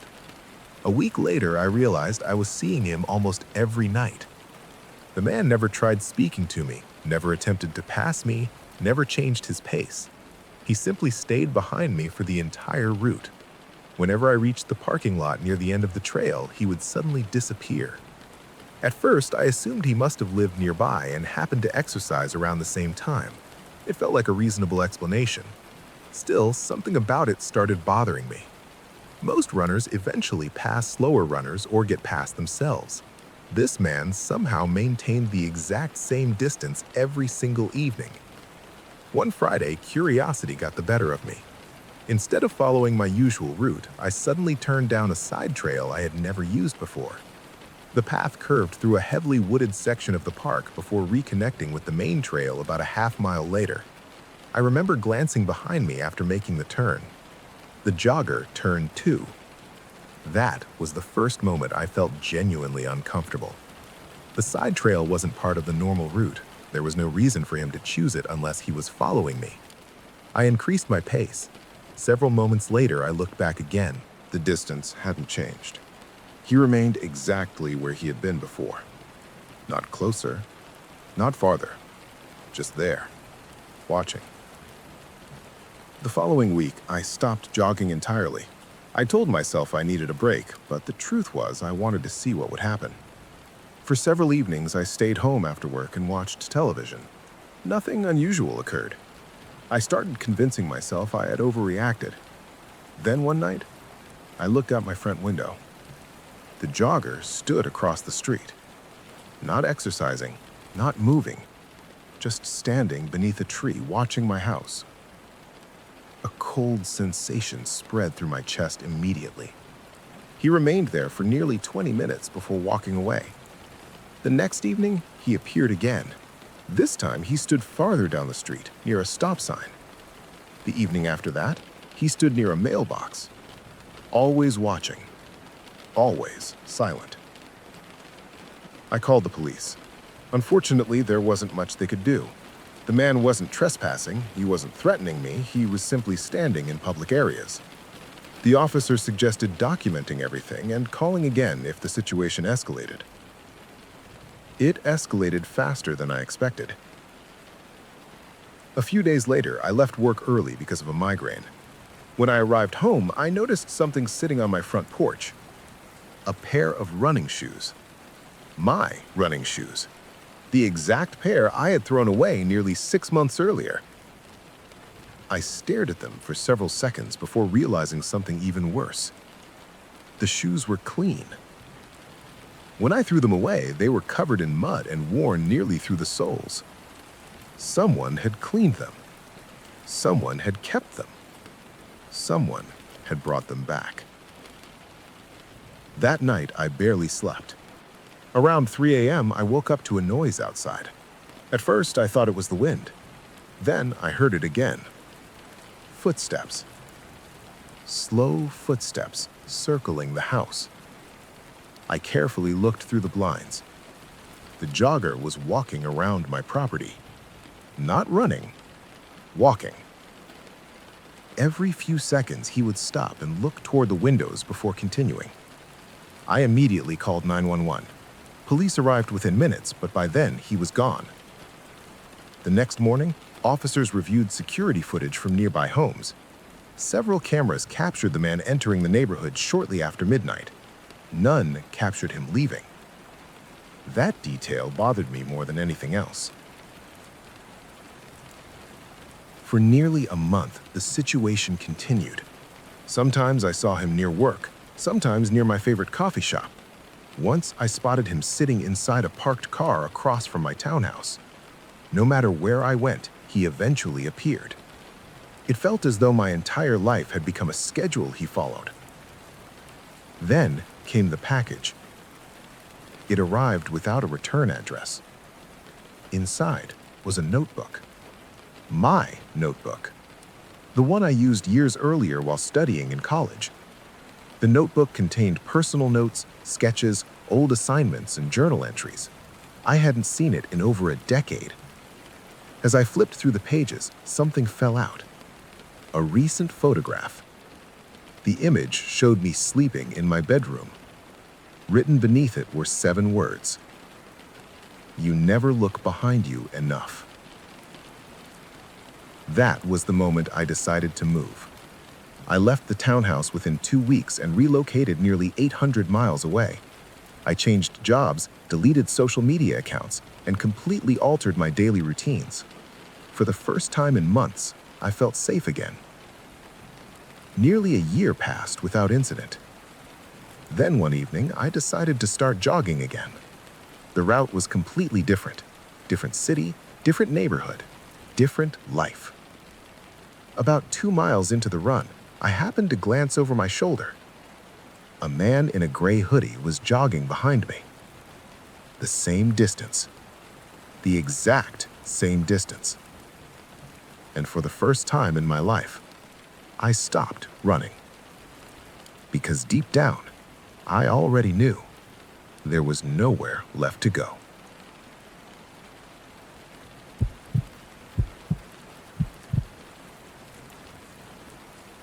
When I bought my first house, I thought I had finally reached a point in life where things were starting to come together.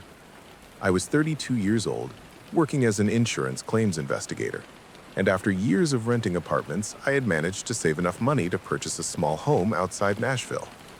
It wasn't anything luxurious, but it was mine. The neighborhood was quiet, mostly older families and retirees.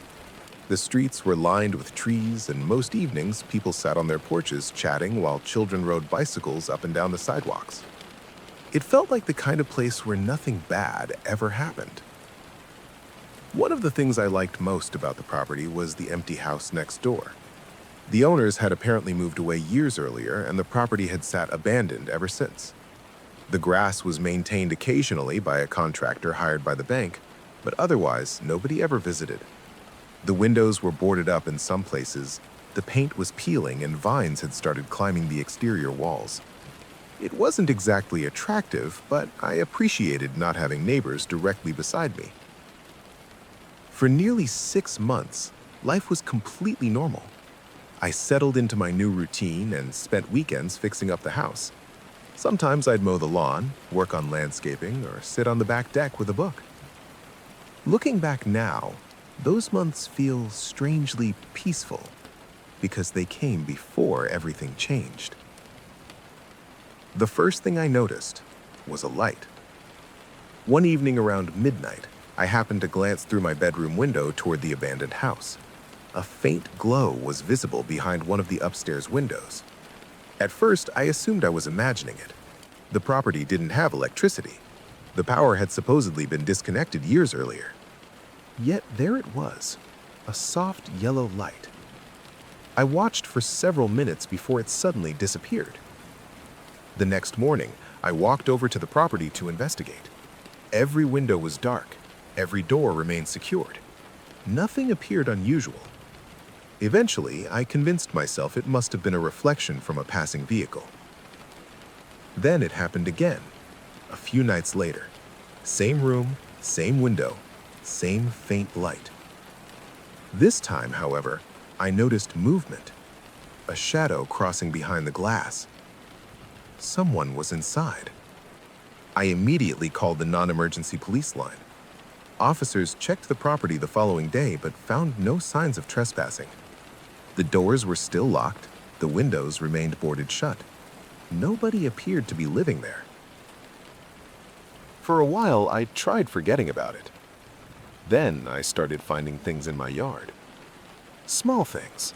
A cigarette butt near the back fence, an empty water bottle beneath a tree, a pair of muddy footprints beside my garage after a rainstorm.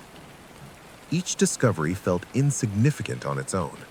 Together, however, they created a growing feeling that someone had been spending time around my property. One Saturday morning, I noticed something that truly unsettled me. The abandoned house had a second-floor window facing directly into my bedroom. And hanging behind the glass was a pair of binoculars. The binoculars remained there all day, pointed toward my house, toward my bedroom. I called the police again. Once again, officers searched the property. Once again, they found nothing. The binoculars were gone by the time they arrived. Weeks passed. The strange activity continued. Sometimes I'd wake up and notice fresh footprints around the property. Other times I'd see movement inside the abandoned house late at night. Several neighbors admitted they occasionally saw lights too, but nobody could explain them. Then one evening I came home from work and noticed something odd about my living room. The curtains were closed. I never closed them. Not during the day. Not ever. The moment I stepped inside, a feeling of dread settled over me. Someone had been in the house. I searched every room. Nothing appeared stolen, nothing looked damaged, but there was no doubt in my mind that someone had been there. I installed security cameras the very next day. For almost 2 weeks, the cameras captured nothing unusual. Then, on a rainy Thursday night, an alert appeared on my phone around 2:30 a.m. Motion detected. Backyard camera. Half asleep, I opened the footage. A figure stood near the rear fence, watching the house. The person remained completely still for nearly 20 minutes. Then he slowly turned and walked toward the abandoned house. I switched to another camera. The figure entered through a side door police had supposedly confirmed was locked. The next morning, I reviewed the footage repeatedly. The man's face never became visible. He wore dark clothing and a baseball cap pulled low over his eyes. But one thing stood out. His movements looked familiar. Very familiar. For several days, I couldn't figure out why. Then I remembered a local mail carrier. The way he walked, the way he carried himself, the slight limp in his left leg. The resemblance was impossible to ignore. I immediately contacted police and provided the footage. An investigation began. A week later, officers obtained permission to thoroughly search the abandoned property. What they discovered inside shocked everyone. The upstairs room facing my house had been converted into a surveillance point. There were photographs covering entire walls, pictures of me mowing the lawn, pictures of me sleeping, pictures taken through windows, pictures taken inside the house. Hundreds of them. Some dated back nearly 5 months. There were notebooks too, pages filled with observations, my work schedule, my grocery habits, the television programs I watched, even details about conversations I'd had on my own property. The stalker had apparently spent months watching nearly every aspect of my life.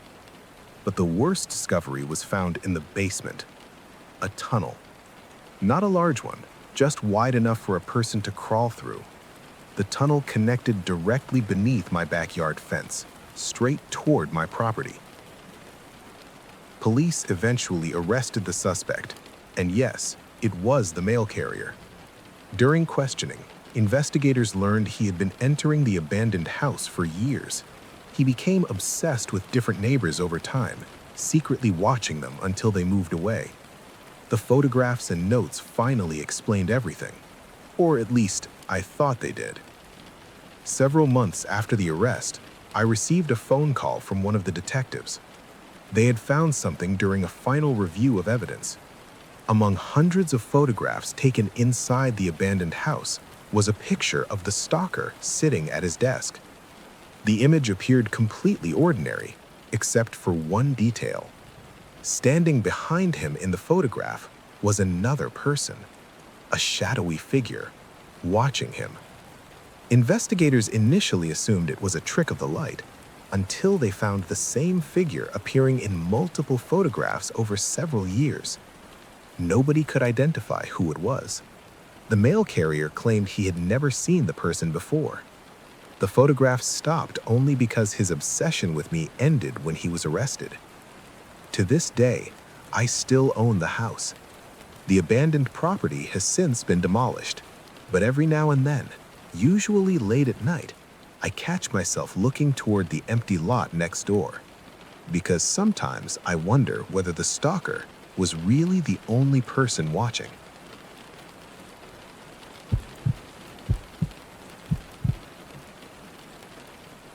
The strangest thing about this story is that it started during one of the happiest periods of my life. I was 30 years old, recently engaged, and living in a small town outside Savannah. My fiancé and I had spent nearly a year saving for our wedding, and most evenings were filled with planning, phone calls, and endless conversations about venues, guest lists, and honeymoon destinations. Looking back, life felt stable, predictable. The kind of life you assume will continue exactly the same way for years. At the time, I worked as a regional sales manager, which required frequent travel. Most weeks, I spent several days driving between towns, visiting clients and attending meetings. My fiancé often joked that I spent more time in my car than at home. Despite the travel, I enjoyed the job. It gave me independence and flexibility, and I knew almost every highway and back road within 100 miles of our town. The first time I saw the woman was at a gas station. It was a chilly November morning, and I had stopped for coffee before driving to a meeting. While waiting in line, I noticed a woman standing near the entrance. She wore a long red coat that immediately stood out against the gray weather outside. There wasn't anything particularly unusual about her appearance. She looked to be somewhere in her 40s, with dark hair and a calm expression.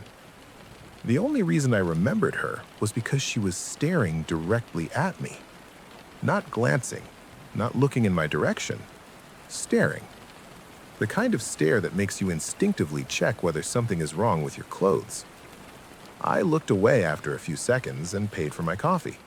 When I left the store, the woman remained standing near the entrance, watching me walk to my car. I didn't think much of it, at least not then. 3 days later, I saw her again. This time at a grocery store nearly 30 miles away. Same red coat, same expression, same stare. The moment our eyes met, she smiled. Not a friendly smile, a knowing smile, as though she recognized me. I spent the entire drive home trying to remember whether we had met before. Nothing came to mind. The following week, I saw her twice more. Once at a shopping center, once at a traffic light. Each encounter lasted only moments, yet every time she was watching me. Always watching. Eventually, I mentioned it to my fiancé. She laughed and suggested the woman might simply find me attractive. I laughed too, but deep down, something felt wrong. The encounters continued over the following month.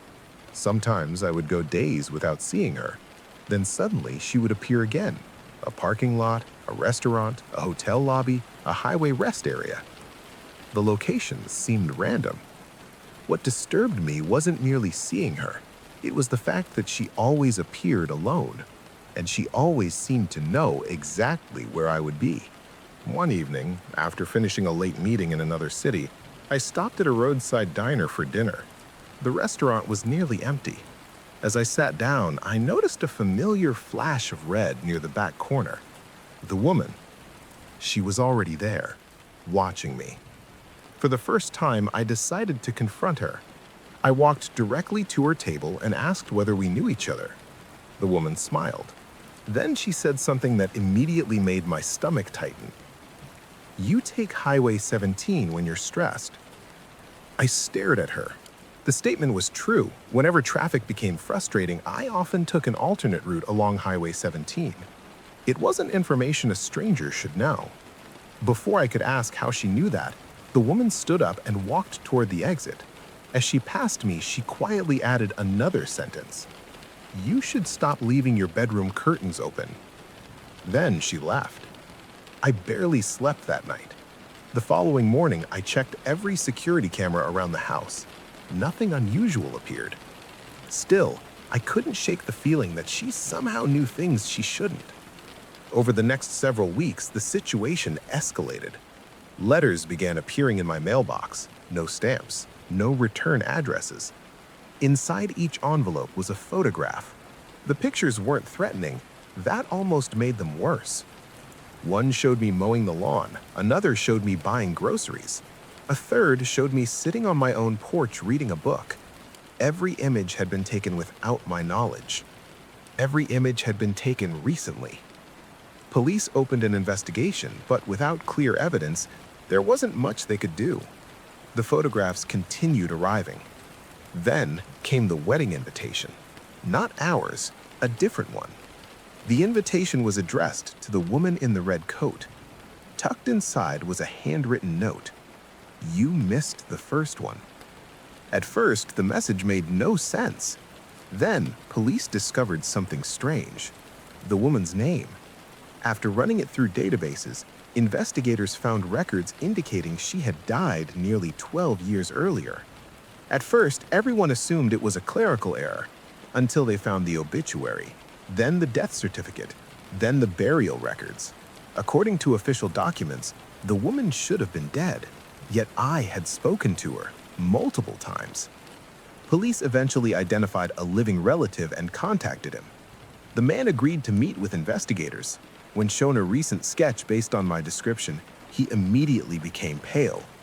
According to him, the woman had become obsessed with a man years earlier, a fiancé. She believed they were destined to marry. When he ended the relationship, her mental health deteriorated rapidly. Months later, she died in a car accident. The relative then revealed one final detail.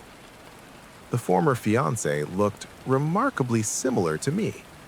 Not identical, but similar enough that strangers occasionally mistook old photographs of him for me. By that point, I desperately wanted the entire situation to end. A few weeks passed without incident. Then, on the night before my wedding, I woke up around 2 a.m. For no particular reason, just suddenly awake. Something felt wrong. I looked toward the bedroom window. A figure stood outside.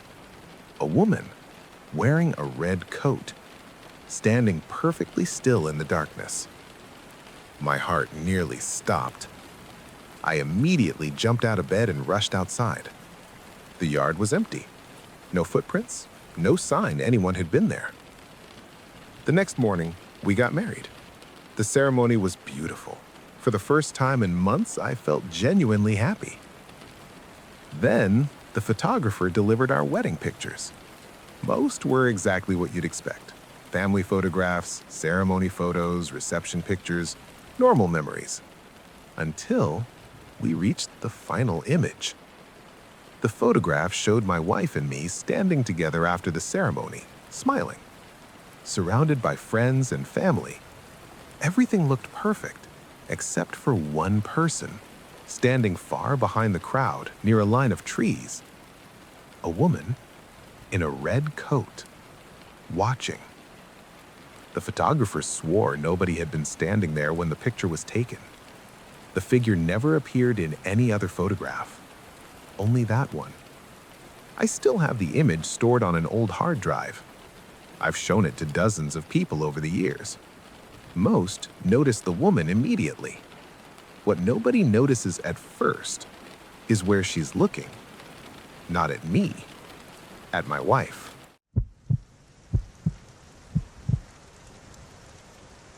About 4 years ago, I accepted a promotion that required me to relocate from a small town in Boise to Chicago. I was 28 years old, single, and excited to finally live in a major city. I'd always wanted the fast-paced lifestyle that came with skyscrapers, crowded sidewalks, and public transportation. Since I didn't own a car, trains quickly became part of my everyday life. Every weekday I rode the commuter rail to work, and every evening I returned home using the same station. Within a few months, I had memorized the schedules, recognized the regular commuters, and even knew which platforms were usually the least crowded. My life settled into a comfortable routine, and the station became just another part of my day. The station itself was enormous. Built decades earlier, it had been renovated several times, but still retained its old architecture.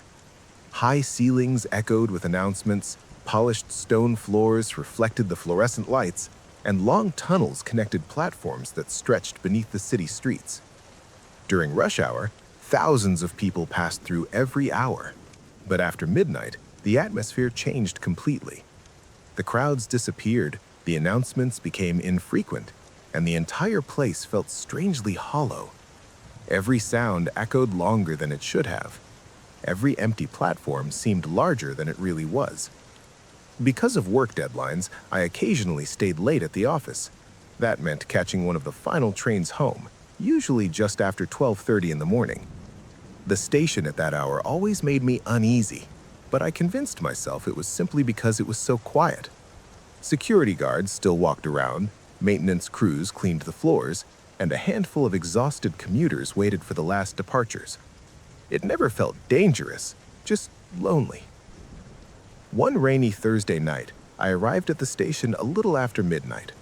Heavy rain hammered against the glass roof above the entrance, while water dripped steadily onto the tracks outside. My train wasn't scheduled for another 20 minutes, so I grabbed a coffee from one of the only kiosks still open. As I walked toward platform 4, I noticed an older janitor mopping the floor near the escalators. As I passed him, he looked up and quietly asked, "Which platform are you heading to?" "Platform 4, I answered. He nodded.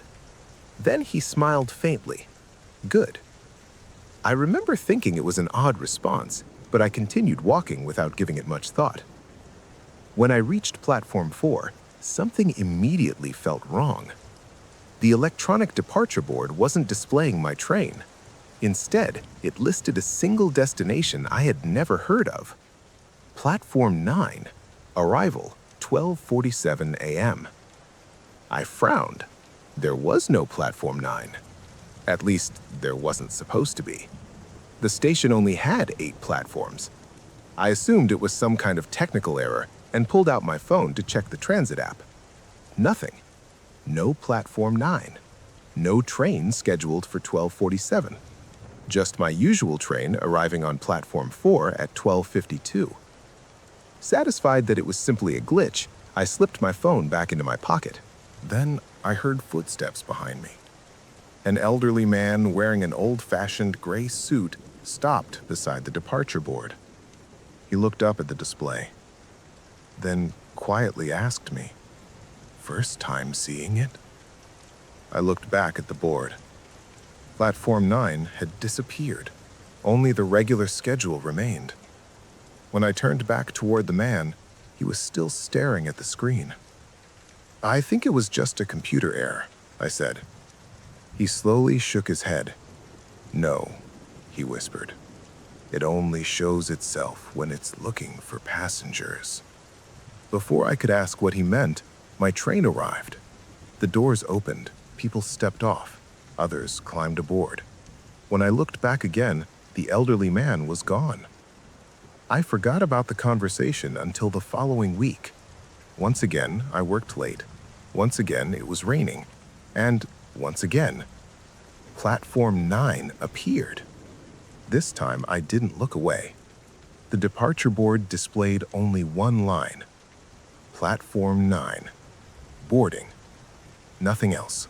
No destination, no train number, no delay information. Just the word, boarding. Curiosity got the better of me. I began walking through the station looking for Platform 9. Obviously, I expected to find nothing. Instead, I discovered a corridor I had never noticed before. It branched off near Platform 8. The hallway was dimly lit, and a faded metal sign hung above the entrance. The number on the sign was difficult to read beneath years of dust, but as I stepped closer, I could clearly make out the number. 9. My heart began racing. I had used this station almost every day for months. How had I never seen this hallway? The corridor seemed unusually long, longer than the station's layout should have allowed. The further I walked, the quieter everything became. Eventually, I reached another platform. There were no advertisements, no vending machines, no security cameras. Just an empty platform stretching into darkness. About 20 people stood waiting. None of them spoke. None of them looked at one another. They simply faced the tracks, perfectly still. I noticed something unsettling almost immediately. Nobody was holding a phone. Nobody carried luggage. Their clothes looked decades out of date. Some wore hats that hadn't been fashionable for generations. Others carried leather suitcases that appeared ancient. Despite that, nobody seemed unusual individually. I suddenly realized something else. Every clock on the platform displayed the exact same time. 12:47. None of them moved. Then I heard a train approaching. The sound echoed through the tunnel long before any headlights appeared. The people around me slowly stepped closer to the edge. Not eagerly, almost automatically, as if they had done it countless times before. The train finally emerged from the darkness. It looked wrong. The cars were older than anything still operating in the city. Their windows were cloudy. The paint had faded almost completely. As the train slowed to a stop, I looked through one of the windows. Every seat was occupied. Every passenger stared directly out at the platform. Not talking, not blinking. Watching. The doors slid open. Nobody got off. The people beside me immediately began boarding without hesitation, one by one, silently. I don't know why, but I took a step backward. At that exact moment, someone grabbed my shoulder. I spun around. The janitor. The same janitor from the main station. I had no idea how he'd gotten there. His expression was completely serious. "Wrong train," he said quietly. Then he shoved me backward. Hard. I stumbled, lost my balance, and fell.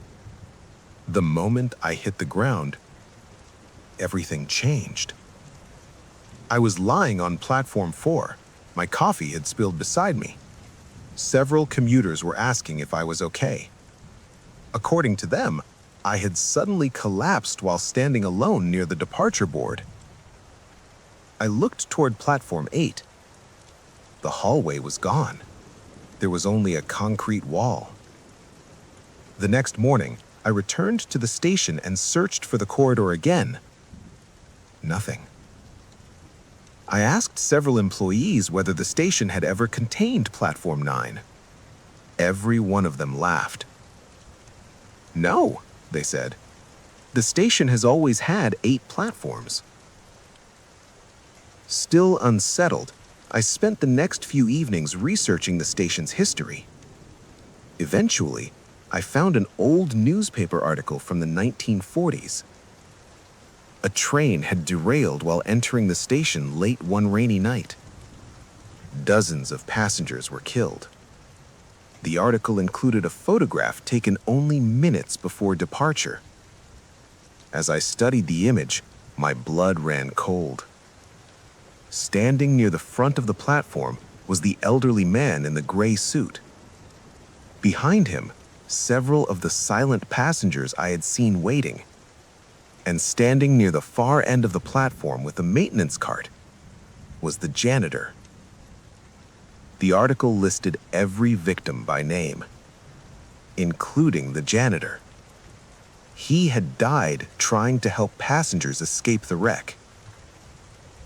I still use trains almost every day. I've never seen Platform 9 again. But every time it rains and I'm waiting for the last train home, I avoid looking at the departure board. Because sometimes, out of the corner of my eye, I swear I can still see one extra platform listed for just a second.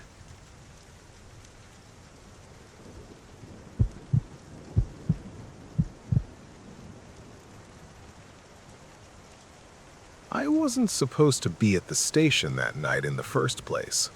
I had just turned 34, was working as a freelance photographer, and had spent the entire weekend covering a music festival outside Boston. My equipment filled 2 heavy camera bags. My phone battery was nearly dead, and all I wanted was to get home, shower, and sleep for 12 hours.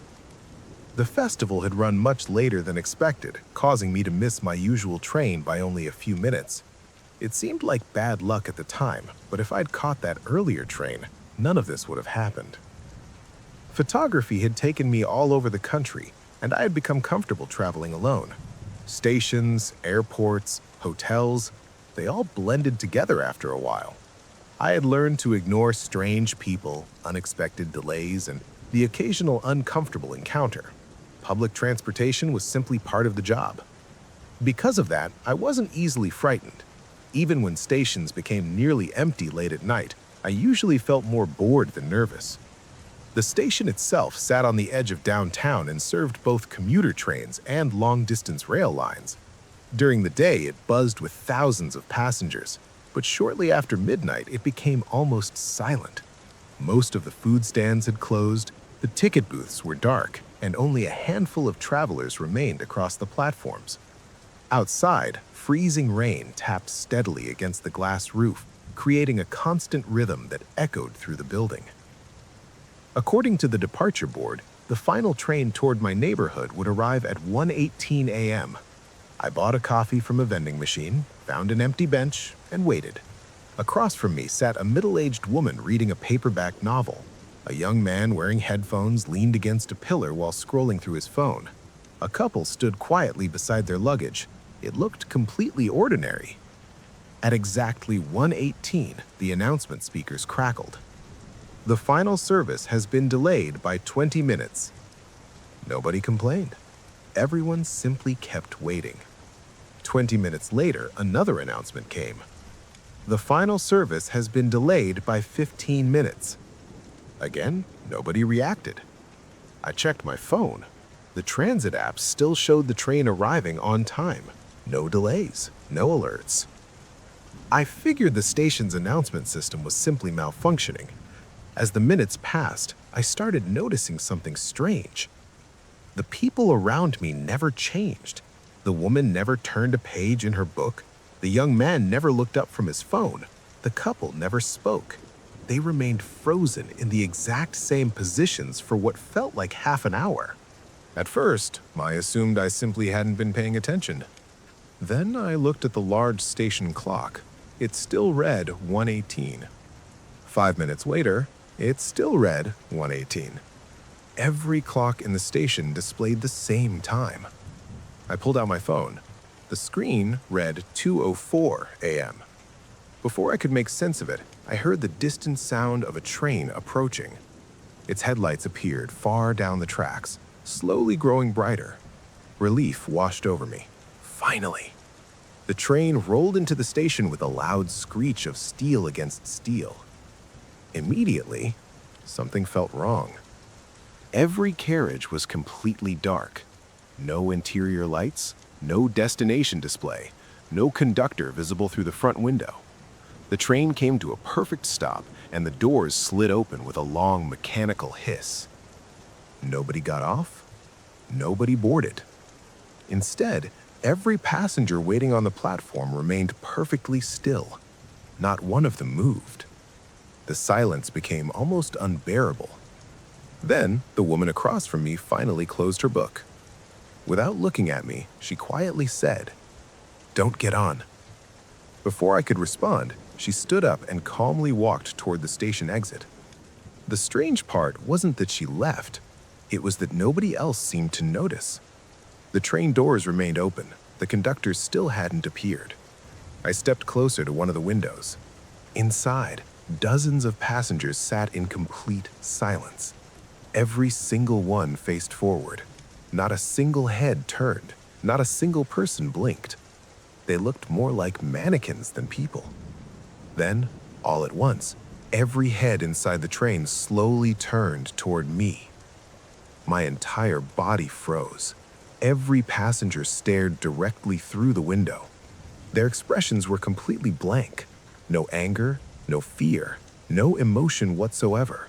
Just empty faces watching me. The train's speakers suddenly activated. Instead of announcing a destination, a distorted voice quietly repeated the same sentence. Final boarding. Final boarding. Final boarding. It wasn't loud. If anything, it was almost whispering. I instinctively stepped backward.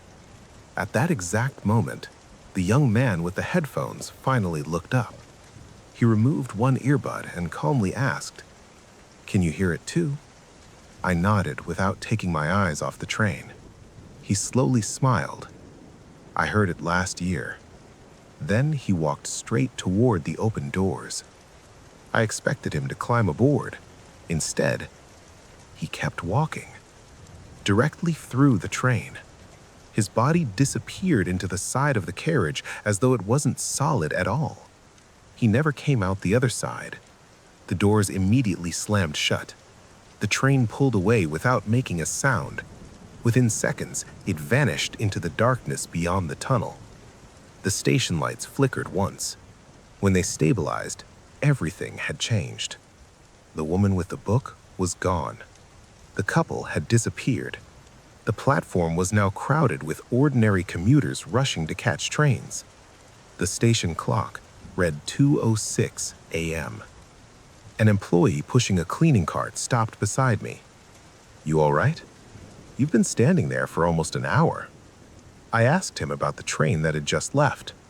He looked confused. "No trains have arrived since midnight." I laughed nervously, assuming he was joking. He wasn't.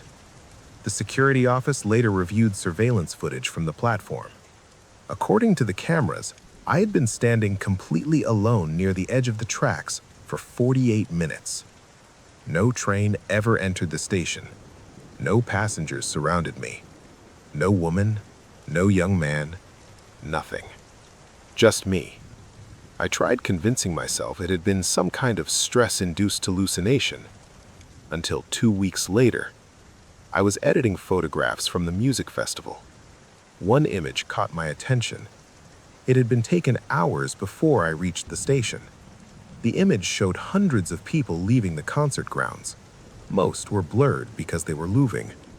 Near the far edge of the crowd stood a young man wearing headphones. He was looking directly into my camera. It was the same man who had spoken to me on the platform. Curious, I zoomed in.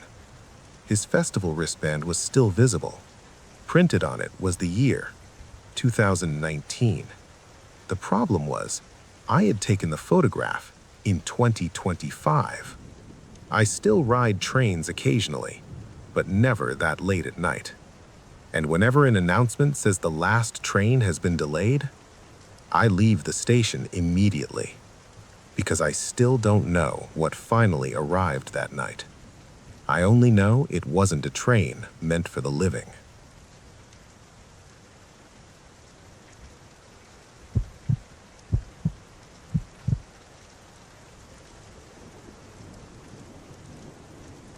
When I was 27 years old, I worked as a ticket inspector for a regional railway company outside Manchester.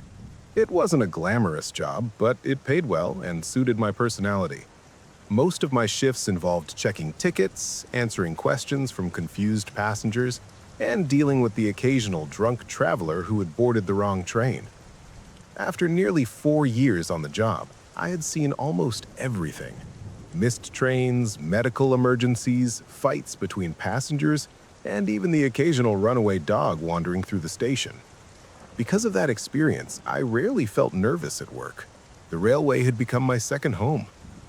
The station where I worked wasn't one of the major terminals. It sat on the outskirts of the city and mostly served commuters traveling between smaller towns. During the day, it was busy enough to feel alive. Families, students, office workers, and tourists passed through constantly. But once midnight arrived, the station transformed into a completely different place. The shops closed, the crowds disappeared, and long stretches of silence settled over the platforms. Only a handful of trains passed through during the early morning hours, and those shifts always felt strangely isolated. One winter evening, I volunteered to cover an overnight shift for a coworker who'd called in sick. It wasn't unusual for me to help out, and the extra pay was nice.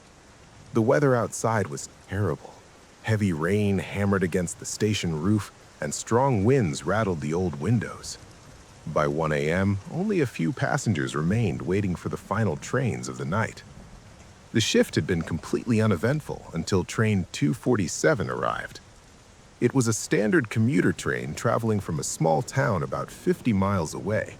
Nothing about it seemed unusual at first. The train pulled into the station on schedule, passengers stepped off, and a new group boarded. As part of my routine, I entered the rear carriage to check tickets before departure. Most of the passengers looked exhausted. A few were asleep. Others stared at their phones. Everything appeared normal, until I reached the last row. A man sat alone beside the window. At first glance, he appeared entirely ordinary. He wore a dark overcoat, polished shoes, and a gray flat cap. His hands rested calmly in his lap while he stared out into the rain. The strange thing was that he appeared entirely dry despite the storm outside. "Ticket, please," I said. The man slowly turned toward me. His expression remained calm. Then he smiled politely. "I don't have one." "That happened often enough." "That's all right," I replied. "You can purchase one now." The man shook his head.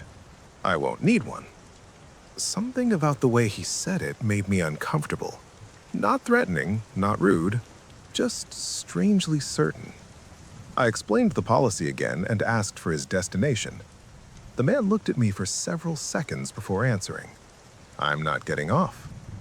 I remember laughing nervously. Eventually you'll have to. The smile never left his face. No, he said quietly. I won't. A strange chill ran through me. For reasons I couldn't explain, I suddenly wanted to leave the carriage. Instead, I issued him a penalty notice and moved on to the next passenger. By the time I finished checking tickets, the train had reached the next station. I stepped onto the platform while several passengers exited. The man remained seated, still staring out the window. The train departed. I forgot about the encounter until 3 nights later. I was working another late shift when train 247 arrived again. As I walked through the rear carriage checking tickets, I stopped suddenly. The same man sat in the same seat, same coat, same cap, same calm smile. For a moment, I assumed he must simply be a regular passenger. Then I remembered something. Train 247 traveled in the opposite direction on different days. There was no reason for him to be occupying the exact same seat on the exact same train. I approached him. "Do you remember me?" The man nodded. "Of course. You never bought a ticket." "I told you, I don't need one." Again, that same cold feeling returned. When the train reached the station, I checked every carriage as passengers disembarked. The man never exited. Yet when I searched the train moments later, his seat was empty. No sign of him anywhere. No employee had seen him leave. Over the next month, the sightings continued. Sometimes I'd encounter him twice a week, other times only once. But whenever he appeared, several details remained exactly the same. He always sat alone. He never possessed a ticket, and no matter where the train traveled, he seemed to never leave. My coworkers eventually grew tired of hearing about him. Most assumed I was exaggerating. One suggested the long overnight shifts were affecting my sleep. I started wondering whether they might be right.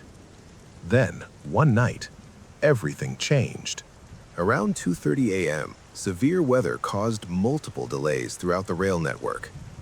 One train became stranded outside the station because of a signaling failure. Since passengers would be waiting for several hours, management asked me to board and assist anyone needing information.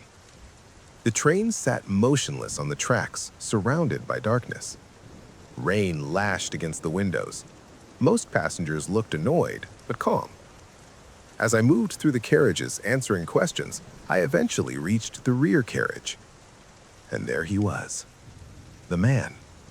Same seat, same smile.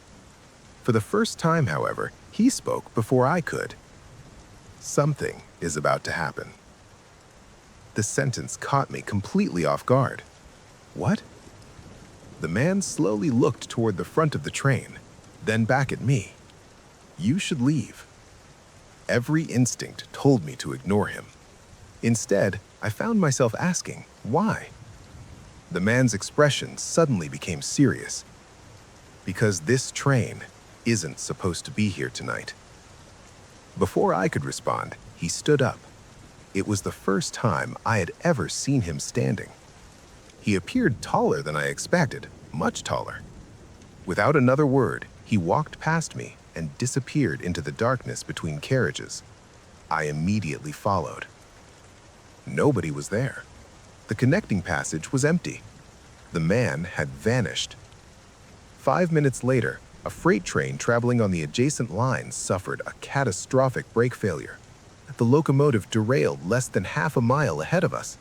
Had our passenger train continued moving as scheduled, it would have entered the affected section of track minutes before the derailment. The accident would have been devastating. Instead, because of the signal failure, our train remained safely stopped. The incident made national news. Investigators called it an extraordinary coincidence. I couldn't stop thinking about the warning. Months later, curiosity finally pushed me to investigate. Using old railway archives, I began researching historical accidents involving the station. After several days, I found something. In 1968, a passenger train had collided with a freight locomotive during a storm. The accident killed dozens of people. One newspaper photograph showed several victims waiting on the platform shortly before departure. Near the edge of the image stood a man wearing a gray flat cap and a dark overcoat. The same man. My hands actually started shaking. The article listed every victim by name, including him. He had died in the collision nearly 60 years earlier. I never told my coworkers what I found. What would have been the point? Most wouldn't have believed me anyway. A year later, I left the railway and accepted a different job. Life moved on. The station became a memory. Then, one evening, while cleaning out old boxes after moving house, I discovered the penalty notice I had written for the man during our first encounter. I don't know why I looked at it so closely. Maybe curiosity, maybe habit. Either way, I noticed something I had somehow missed for years. Where the passenger's signature should have been, a single sentence had been written instead. The handwriting was neat and precise. Some passengers are still trying to get home. I still have that notice, and every time I look at it, I wonder whether the man was ever really traveling on those trains, or whether he was simply waiting for one that never arrived.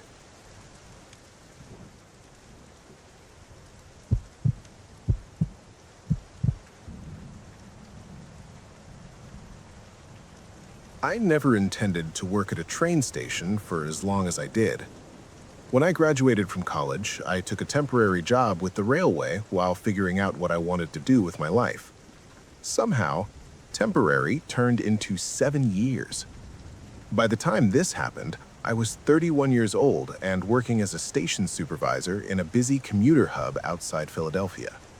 My responsibilities included monitoring platforms, assisting passengers, handling delays, and coordinating with train crews. It wasn't exciting work, but I enjoyed the routine. Railways operate on schedules, procedures, and predictability. Most days followed the same pattern, and I liked that. The station itself wasn't particularly remarkable. It had 6 platforms, a small waiting area, a coffee shop, and an aging public address system that constantly needed repairs. During rush hour, thousands of commuters passed through every day. But once midnight arrived, everything changed. The crowds disappeared, the shops closed, and long stretches of silence settled over the building. Overnight shifts were usually quiet enough that I could walk through the entire station without seeing another person for several minutes. One January evening, a severe snowstorm rolled across the region and caused delays throughout the railway network. Trains arrived late, schedules were constantly changing, and passengers were becoming increasingly frustrated. By midnight, however, most of the disruption had passed. The final departures were preparing to leave, and only a handful of travelers remained in the station. I remember checking my watch at exactly 12:41 a.m. The time stands out because that was when I heard the announcement. The speakers crackled overhead. Then, a calm female voice said, "Attention passengers, service to Platform 7 will begin shortly." I frowned immediately. The station only had 6 platforms. I assumed it was some kind of technical malfunction. The public address system occasionally played old recordings by accident, especially during bad weather. Still, I walked into the control office and asked the dispatcher whether he had made the announcement. He looked confused. "No." "Platform 7?" I asked. "There isn't a Platform 7. The dispatcher laughed and returned to his work. I shrugged it off and continued my shift. About 20 minutes later, it happened again. The same voice, the same message. "Attention passengers, service to Platform 7 will begin shortly." This time, I wasn't the only one who heard it. Or at least I thought so. An elderly man sitting in the waiting area looked up toward the speakers. Our eyes met. For a moment, I expected him to say something. Instead, he simply looked away. When I later asked him about the announcement, he seemed genuinely confused. "What announcement?" he replied. I started feeling uneasy. Over the next week, The message continued appearing, always after midnight, always spoken by the same female voice, always mentioning Platform 7. I reported the issue to maintenance. They inspected the speaker system and found nothing wrong. No automated recordings, no faulty wiring, no explanation. Eventually, I stopped mentioning it because nobody else ever seemed to hear the announcements. Then came the night that changed everything. A severe snowstorm had buried the city beneath nearly a foot of snow. Visibility outside was terrible, and train traffic moved at reduced speeds. Around 1 a.m., only 3 passengers remained waiting inside the station. A college student studying near a vending machine, a businessman asleep on a bench, and an elderly woman quietly knitting near the entrance. The station felt peaceful despite the weather. Then, the speakers activated. Attention passengers. Service to Platform 7 is now boarding. The message sounded louder than usual, clearer, almost urgent. For some reason, I felt compelled to investigate. I left the control office and began walking through the station. Platform 1? Nothing. Platform 2? Nothing. The same result repeated all the way to Platform 6. No Platform 7. No hidden hallway, no mysterious staircase. Nothing. As I turned to leave, I noticed something strange near the far end of Platform 6. A door. A metal maintenance door. I had passed it hundreds of times, yet somehow I couldn't remember ever seeing it open. Tonight, it stood slightly ajar. A narrow strip of darkness waited beyond. My stomach tightened. I pulled out my flashlight and stepped inside. The corridor beyond was surprisingly long. Dust covered the floor. Old electrical cables ran along the walls. The further I walked, the colder the air became. Eventually, the corridor opened into a large underground platform. A platform that absolutely should not have existed. The sign hanging above the tracks displayed a single number, 7. I stood frozen. The platform looked ancient. Its architecture didn't match the rest of the station. The walls were covered in faded advertisements from decades earlier. Old wooden benches lined the platform. Dim yellow lights flickered overhead. Most disturbing of all, passengers were waiting. Dozens of them. Men, women, children, all standing silently near the tracks. Their clothing belonged to different eras. Some looked like they had stepped out of the 1940s, others appeared decades newer. Yet none of them spoke. None acknowledged one another. They simply waited. A train whistle echoed through the tunnel. The passengers immediately stepped closer to the edge. Something deep inside me screamed that I shouldn't be there. I started backing away. Then, someone spoke. An elderly woman standing near the platform edge turned towards me. Her expression seemed almost sad. "You're early," she said quietly. "What?" "You're not supposed to be here yet." The approaching train grew louder. The passengers began boarding before it had even fully stopped. One by one, they disappeared into the carriages. The elderly woman remained behind. Before entering the train, she looked directly at me. Then, she said something I'll never forget. "You still have time." The doors closed, the train departed, and the lights instantly went out. Complete darkness swallowed the platform. I ran. I don't remember reaching the maintenance corridor. I don't remember climbing the stairs. I only remember suddenly standing back on Platform 6, gasping for breath. The maintenance door was closed, locked. According to my watch, only 3 minutes had passed. I immediately returned with security staff. The door opened into a tiny storage closet. Nothing more. No corridor, no underground platform, no tracks. No Platform 7. The entire experience sounded insane even to me. I eventually stopped talking about it. Months passed. Life returned to normal. Then, one afternoon, while researching the station's history for a retirement display, I discovered an old newspaper article from 1954. A train had derailed beneath the station during construction.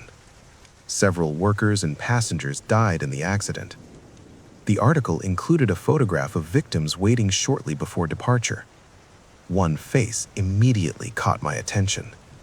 The elderly woman. The same woman who told me I still had time.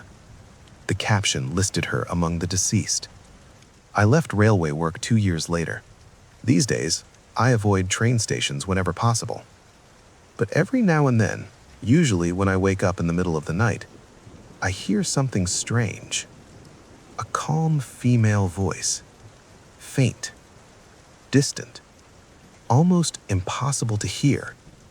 Making an announcement that nobody else seems to notice. And every time it happens, I wonder whether Platform 7 is still boarding passengers somewhere beneath the city.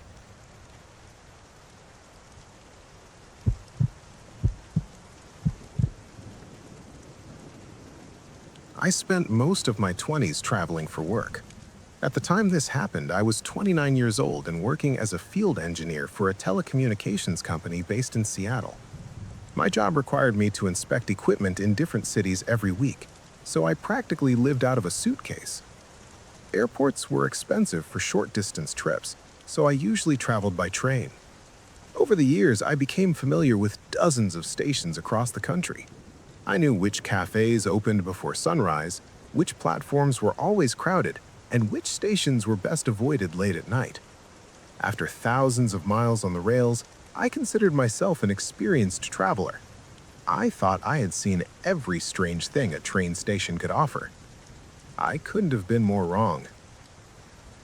One Friday evening, I was returning home after spending 3 days repairing communications equipment in a neighboring state.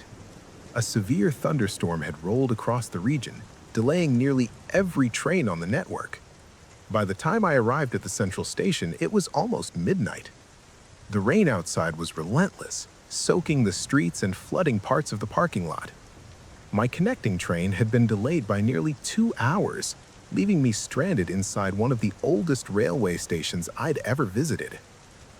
The station had clearly seen better days. Most of the building dated back nearly a century, with worn marble floors, enormous wooden benches, and brass fixtures that had lost their shine decades ago. Only a few shops remained open at that hour. The constant sound of rain striking the glass ceiling mixed with distant train horns, creating an atmosphere that felt strangely peaceful despite the weather. Since I had plenty of time to kill, I decided to store my luggage in one of the public lockers and grab a coffee. The locker area sat at the end of a quiet hallway near the baggage office. There were nearly 100 lockers lined up in long rows, each with a clearly visible number. Most were empty. As I searched for an available one, something immediately caught my attention. There was a locker between 214 and 216, but instead of 215, the metal doors simply displayed a blank brass plate. No number, no label, just polished metal. I assumed the number had fallen off over the years. I rented locker 216, placed my suitcase inside, and walked toward the cafe. About 30 minutes later, I returned to retrieve a charger from my bag. As I opened locker 216, I noticed something odd. The blank locker beside mine was slightly open, only an inch. Curious, I glanced inside. The locker was empty. Or, at least I thought it was. Then I noticed a small leather notebook lying against the back wall. It looked old. Very old. The cover was cracked with age and there wasn't a single word printed on it. For a moment, I considered handing it over to Lost and Found. Instead, I gently pushed the locker closed and walked away. A few minutes later, while sitting on a bench, I couldn't stop thinking about it. Eventually, curiosity won. I returned to the locker hallway. The blank locker was now completely shut. I reached for the handle. Locked. Strange.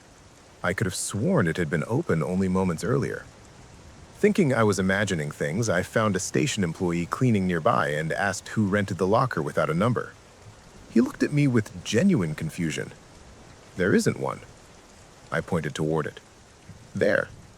The employee stared exactly where I was pointing, then frowned. "Sir, that's locker 214. "No," I replied. 214 is over there." He shook his head. "You must be tired." Without another word, he walked away. I looked back. For a split second, the blank locker was still there.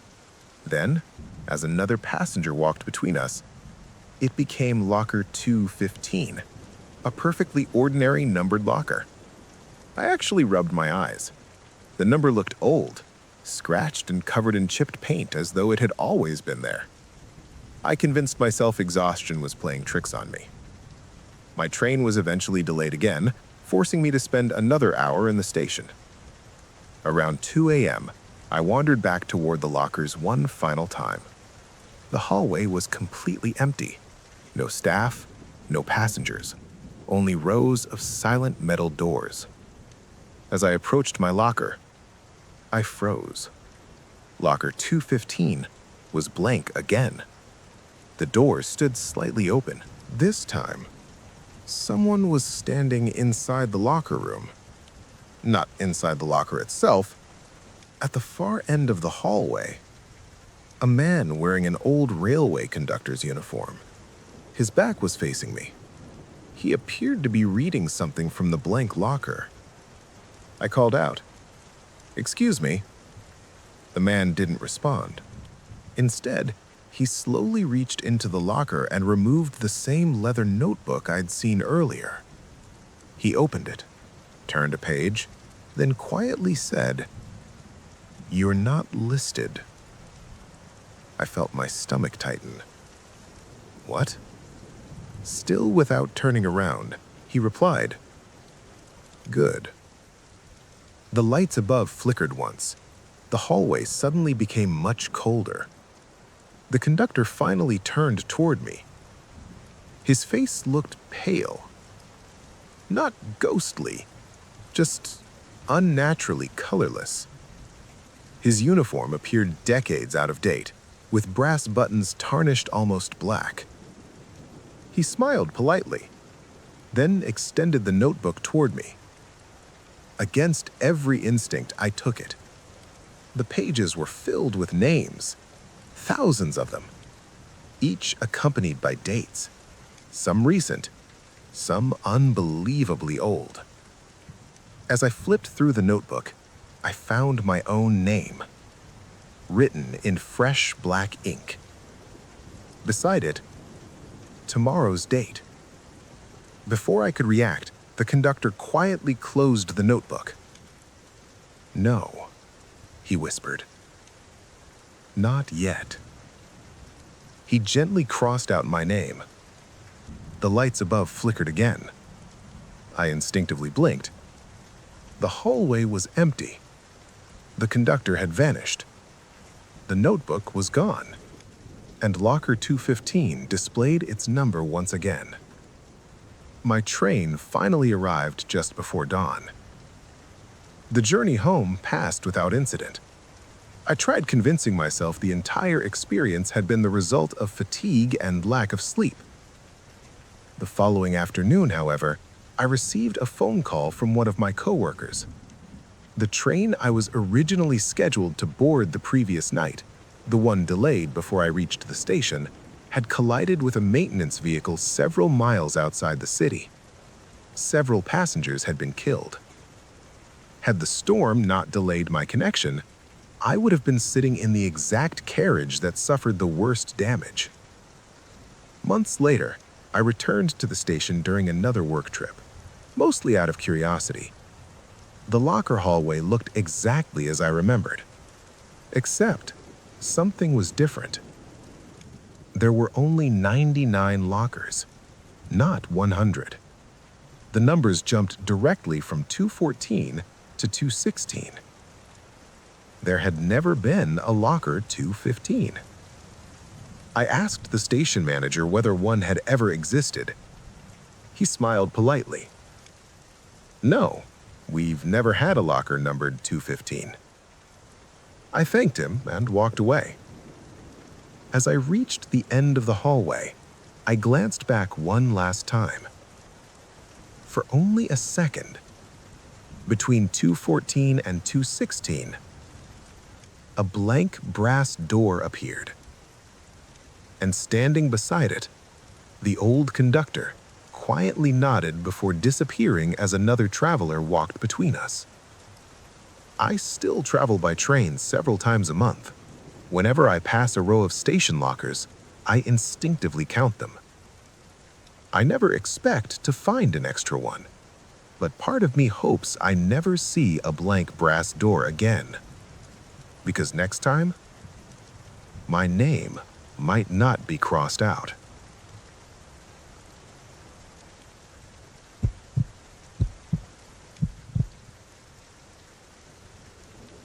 I used to believe that train stations were some of the safest places you could be at night.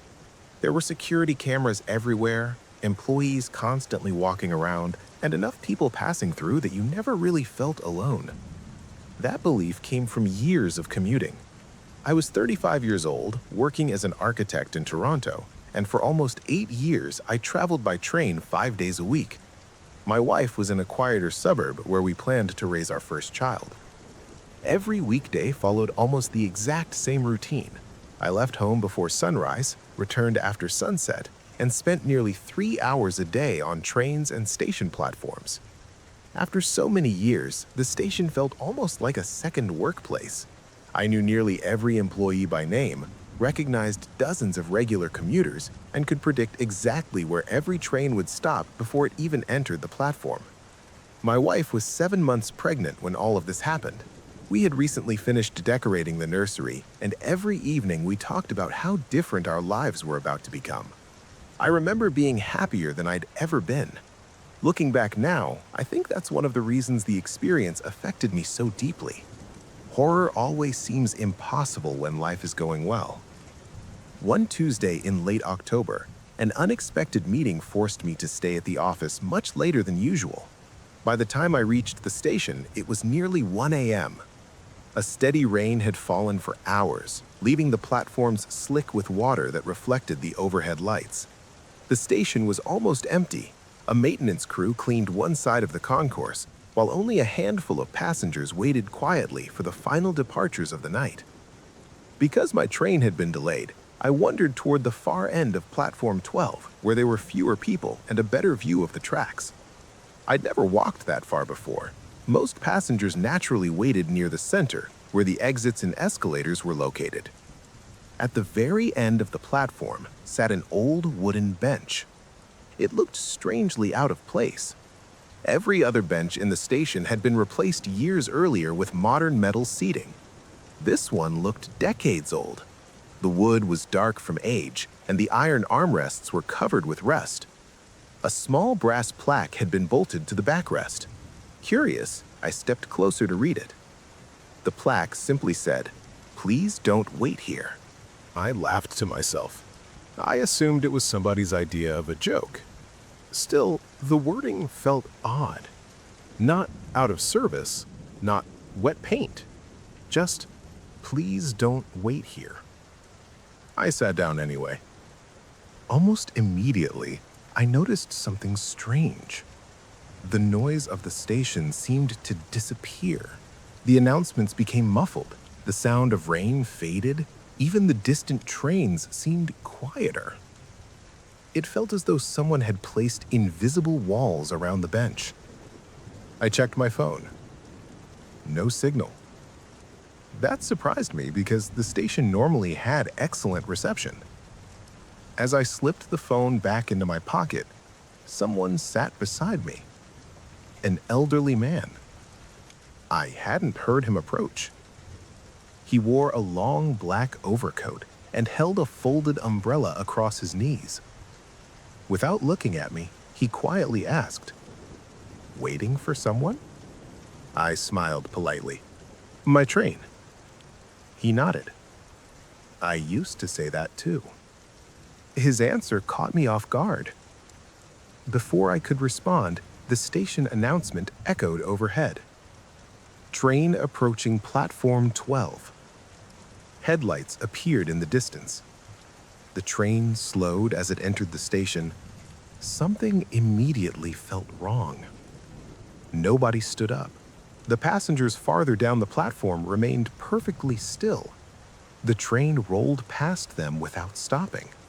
Then it continued toward us, toward the very end of the platform, toward the bench.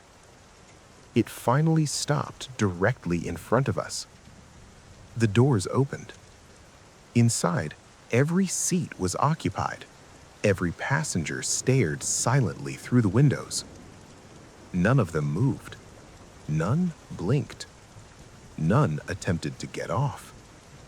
The elderly man beside me sighed. "Still full," he whispered. "What do you mean?" "They never have enough room." A cold feeling spread through my chest. The conductor stepped out of the train. His uniform looked unusually old. He glanced toward me, then looked at the elderly man. Finally, he checked something on a clipboard. After a few seconds, he frowned. "Not tonight." The elderly man smiled. "I figured." The conductor nodded once. The doors closed. The train pulled away without a sound. As soon as its final carriage disappeared into the darkness, the ordinary station noise returned all at once. Announcements, rain, conversations, everything. I turned toward the elderly man. He was gone. The bench beside me was empty. Confused, I walked back toward the center of the platform. A security guard noticed me. "You all right?" I pointed toward the old bench. "Who was sitting there?" The guard looked puzzled. "There isn't a bench down there." I stared at him. "What are you talking about?" Together we walked toward the end of platform 12. There was nothing there. No bench, no plaque. Nothing except a concrete barrier overlooking the tracks. I felt genuinely dizzy. The security guard insisted the platform had never contained seating beyond the safety line. I didn't argue. What could I possibly say? A few weeks later, curiosity got the better of me. I visited the city's railway museum, hoping to learn something about the station's history. One retired railway employee volunteered there. When I described the wooden bench, his expression immediately changed. He asked me a single question. Did it have a brass plaque? I nodded. He remained silent for several seconds. Then he led me into the archive room. Inside, an old maintenance record from 1978 was a photograph. Platform 12. At the far end stood the exact same wooden bench. The retired employee explained that decades earlier, commuters often waited there because it was quieter than the rest of the platform. One winter morning, a runaway freight train entered the station after a brake failure. The bench received the full impact. Everyone sitting there died instantly. After the accident, the railway removed the bench and extended the safety barriers to prevent anyone from standing in that area again. I asked him whether anyone had ever reported seeing it since. He hesitated before answering. Every few years. He closed the file. Usually people who aren't supposed to die yet. That sentence stayed with me. Life eventually returned to normal. My daughter was born healthy a couple of months later, and these days she's old enough to ask me why I always insist on standing near the middle of every train platform. I usually laugh and tell her it's simply the safest place to wait. What I never tell her is that sometimes, when the station is quiet and the rain is falling just right, I can still see an old wooden bench at the far end of the platform. And every now and then, an elderly man in a black overcoat looks up from his seat, smiles politely, and slides over. as if saving a place for someone. A couple months ago, I agreed to house sit for a coworker while he and his family were on vacation in Colorado. His place was about 40 minutes outside the city, tucked in a quiet neighborhood where the houses were big and the streets were mostly empty after dark. It sounded like an easy week. Feed the dog, water a few plants, and collect the mail. He even offered to pay me a couple $100 for it, which was more than enough motivation. The first thing I noticed when I arrived was how quiet the house felt. Not peaceful quiet, more like the kind where every little sound stands out. The fridge humming in the kitchen, the air vents pushing air through the ducts. Even the dog, a golden retriever named Max, seemed restless. He followed me everywhere the first day, never wandering far from my side. The house itself was huge. 2 floors, a finished basement, and a long hallway that led to the bedrooms. My coworker had told me to just stay in the guest room, so I dropped my bag there and spent most of the evening in the living room watching TV while rain rolled in outside. Around midnight, Max started staring at the hallway. Not barking, not growling, just staring. At first, I thought he heard something outside, maybe a raccoon or the wind moving branches, but then he slowly walked down the hallway toward the basement door. He sat there, looking at it like he was waiting for someone to open it. I got up and followed him. The basement door was locked. There was a keypad on the wall next to it, the kind that needed a 4-digit code. I remembered my coworker mentioning the basement in passing, saying it was mostly storage and I didn't need to go down there. So I didn't think much of it at first. I told Max to come back to the living room, but he refused. He kept sitting in front of the door like he was guarding it. Eventually, I just went back to the couch. About 20 minutes later, I heard something. A dull thump. It came from the basement. I muted the TV and waited. The house was completely silent again. I told myself it was probably pipes or the heater kicking on. Old houses make noises all the time. But then it happened again. Another thump. Heavier this time. Max stood up immediately and walked back to the basement door. I followed him again, my heart beating a little faster now. I pressed my ear against the wood. Nothing. Then, very slowly, the doorknob turned. Just a little. Not enough to open the door, but enough that I saw it move. I jumped back. There was no way anyone was down there. My coworker had left days ago, and the security system would have alerted us if someone broke in. I checked the keypad. Still locked. I tried texting my coworker to ask what the code was, but it was late, and he didn't respond. So I did what most people would do.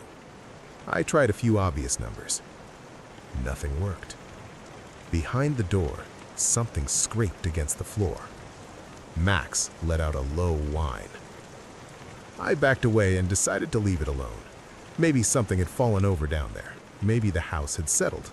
Either way, I wasn't about to start messing with locked doors in someone else's house at 1 in the morning. I went upstairs and locked the guest room door. But the noises didn't stop. Around 2 a.m., I heard footsteps. Not loud ones, slow ones, directly under the floor, moving back and forth across the basement ceiling. I barely slept that night. The next morning, my coworker finally texted back. I asked him casually what the basement code was. He responded almost immediately. Why? I told him I thought something had fallen over down there. There was a long pause before his next message. Then he said something that made my stomach drop. There shouldn't be anyone down there. I told him I knew that. I just wanted to check. Another long pause. Finally, he replied, "The basement doesn't have a keypad." I walked down the hallway and looked at the wall next to the door. The keypad was gone. Just 4 small screw holes where it had been. And the basement door was slightly open.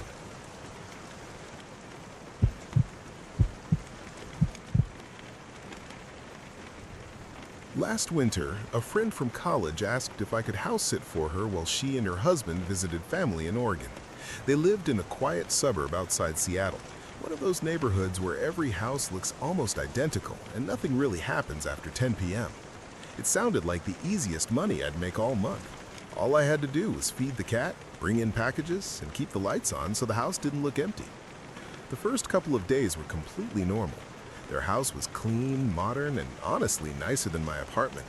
There was a big living room with glass doors that looked out into a fenced backyard, a long kitchen island, and a staircase that led to the bedrooms upstairs. The cat mostly ignored me except when it was hungry, and the neighborhood was so quiet at night that I could hear the wind moving through the trees outside. On the third night, I noticed the camera. It was sitting on the bookshelf in the living room. At first, I thought it was one of those smart home security cameras, but it didn't look like the typical ones you see mounted in corners. This one was small and black, about the size of a GoPro, sitting on a tiny tripod pointed directly toward the couch. I didn't remember seeing it before. I texted my friend and asked if they had installed a camera recently. She replied a few minutes later saying no. She said the only cameras they had were the doorbell cam and one in the garage. So I figured maybe it belonged to them and she just forgot about it. Still, it made me a little uncomfortable. Later that night while watching TV, I kept catching myself looking at it. It was just sitting there quietly, the small lens facing the room like an eye that never blinked. At some point around midnight, I got up to grab water from the kitchen. When I came back, the camera had moved. Not a lot, just a few inches, but it was now pointed directly at the hallway leading to the stairs. I stared at it for a long time, trying to convince myself I was imagining things. Maybe I had bumped the shelf earlier. Maybe the tripod shifted slightly. Still, it bothered me enough that I picked it up. There was no brand name on it, no markings at all, just a tiny power button and a memory card slot. The memory card was already inside. Curiosity got the better of me. I took the card out and slid it into my laptop. There were dozens of video files. Most of them were short, 2 or 3 minutes long, and every single one of them was recorded inside the house. But not when I was there. The timestamps went back weeks. Video after video showed the living room empty during the day, the kitchen at night, the hallway in complete darkness. Then I noticed something worse. Some of the videos were recorded while my friend and her husband were home. You could see them walking through the living room, sitting on the couch, watching TV. They had no idea they were being filmed. The camera angle kept changing slightly between clips. Sometimes it was on the bookshelf, sometimes on the coffee table. Once it was sitting on the staircase, looking down into the living room. Whoever owned the camera had been moving it around the house, watching them. I felt sick. I immediately texted my friend again and asked if anyone else had access to the house. Maybe a cleaner, a contractor, a neighbor with a spare key. She said no. No one. That's when I heard a noise upstairs. A soft creak, like someone shifting their weight on the floorboards. I froze. The cat was sitting on the couch next to me, staring up at the ceiling. The house was supposed to be empty, except for me. I grabbed my phone and slowly walked toward the staircase. The lights upstairs were off, so the hallway at the top looked like a dark tunnel. Another creak. I called out asking if someone was there. No response. I climbed the stairs one step at a time. Every room door was closed, except the guest room I'd been sleeping in. As I got closer, I realized the door was slightly open, just a few inches. I pushed it open slowly. The room looked exactly the way I left it, except for one thing. Another camera was sitting on the dresser, pointed directly at the bed. I grabbed my bag and left the house that night. The police came the next day to check the place. They searched every room, every closet, even the attic and crawl spaces. They didn't find anyone. But when they checked the backyard fence, they noticed something strange. A small section behind the house had been cut open and carefully tied back together with thin wire, like someone had been coming and going through it. The officers said whoever placed those cameras had probably been inside the house many times. watching, learning routines, waiting for the right moment. What still bothers me the most, though, is something I noticed when I reviewed the last video on that memory card. It was recorded the night I found the camera. The angles showed the living room couch. You could see me sitting there earlier that evening, watching TV. But the camera wasn't on the bookshelf when that video was recorded. The angle was lower, much lower, like it had been sitting on the floor.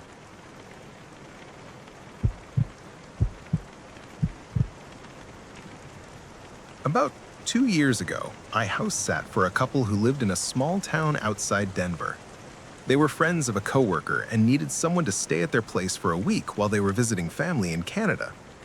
The job sounded simple: feed the dog, take out the trash on Thursday, and keep the place occupied so it didn't look empty. Their house sat on the edge of a quiet neighborhood where the streetlights were spaced far apart, so at night the road outside was mostly dark. The backyard faced a strip of woods that ran behind several houses on the block. During the day, it felt peaceful, but at night, the area felt strangely isolated. The couple gave me a quick tour before they left. Kitchen, living room, guest bedroom, bathroom, nothing unusual. They also handed me 2 keys, one for the front door and one for the back sliding door that led to the patio. I remember them mentioning something specific before leaving. They said, "We only have those 2 keys, so just keep them with you." At the time, that seemed like a normal thing to say. The first 2 nights were completely uneventful. I'd feed the dog, watch some TV, maybe play games on my laptop, and then head to bed around midnight. The dog, a big German shepherd named Luna, usually slept near the front door. On the 3rd night, I came home from grabbing takeout around 10 p.m. The house looked normal. Lights were off, just like I left them. But when I opened the door, Luna was already in the hallway. That was strange, because she normally stayed near the living room window when I wasn't home. I figured maybe she heard my car pull in. I fed her and sat down in the living room to eat.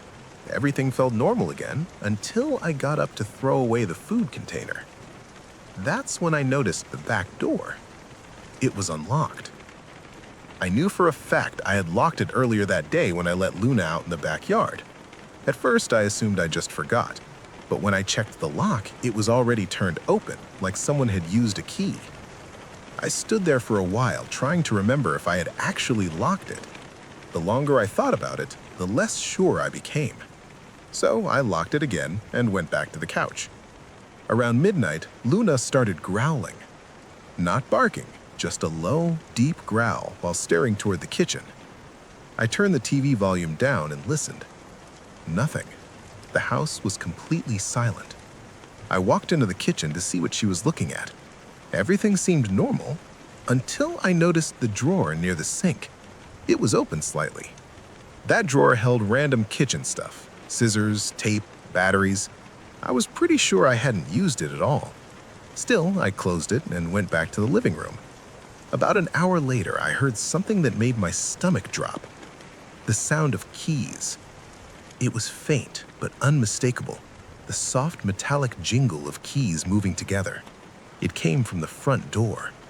Luna jumped to her feet immediately. I slowly walked toward the hallway and looked at the door. The handle moved, just slightly. Then it stopped. I stood there frozen, barely breathing. A few seconds later, I heard footsteps on the porch outside. Slow ones, walking away. I didn't sleep much that night. The next morning, I checked the front door lock carefully. There were no signs of damage, no scratches, or anything that suggested someone tried to force it open. But something else caught my attention. There were faint, muddy footprints on the porch, just one set, standing directly in front of the door. Later that day, I texted the homeowners and asked if anyone else had a key to the house, maybe a neighbor or family member. They replied almost immediately, "No, just the 2 we gave you." I told them what happened, and they suggested maybe someone was trying the wrong house by mistake. I tried to believe that explanation, but the next night proved it wasn't a mistake. Around 1 a.m., Luna started growling again, this time at the back door. I walked into the kitchen and saw the handle slowly turn. The door didn't open because I had locked it, but whoever was outside clearly had a key. The lock just didn't turn all the way. The handle stopped. Then I heard someone whisper through the glass, very quietly, "Wrong key." After that, the footsteps slowly walked away into the backyard. The homeowners came back 2 days later and immediately changed every lock in the house. But while the locksmith was replacing the front door lock, he said something strange. He asked them why there were scratches around the keyhole, the kind that happen when someone tries multiple keys that don't fit. He also said something else. Whoever tried those keys had been standing there for a long time.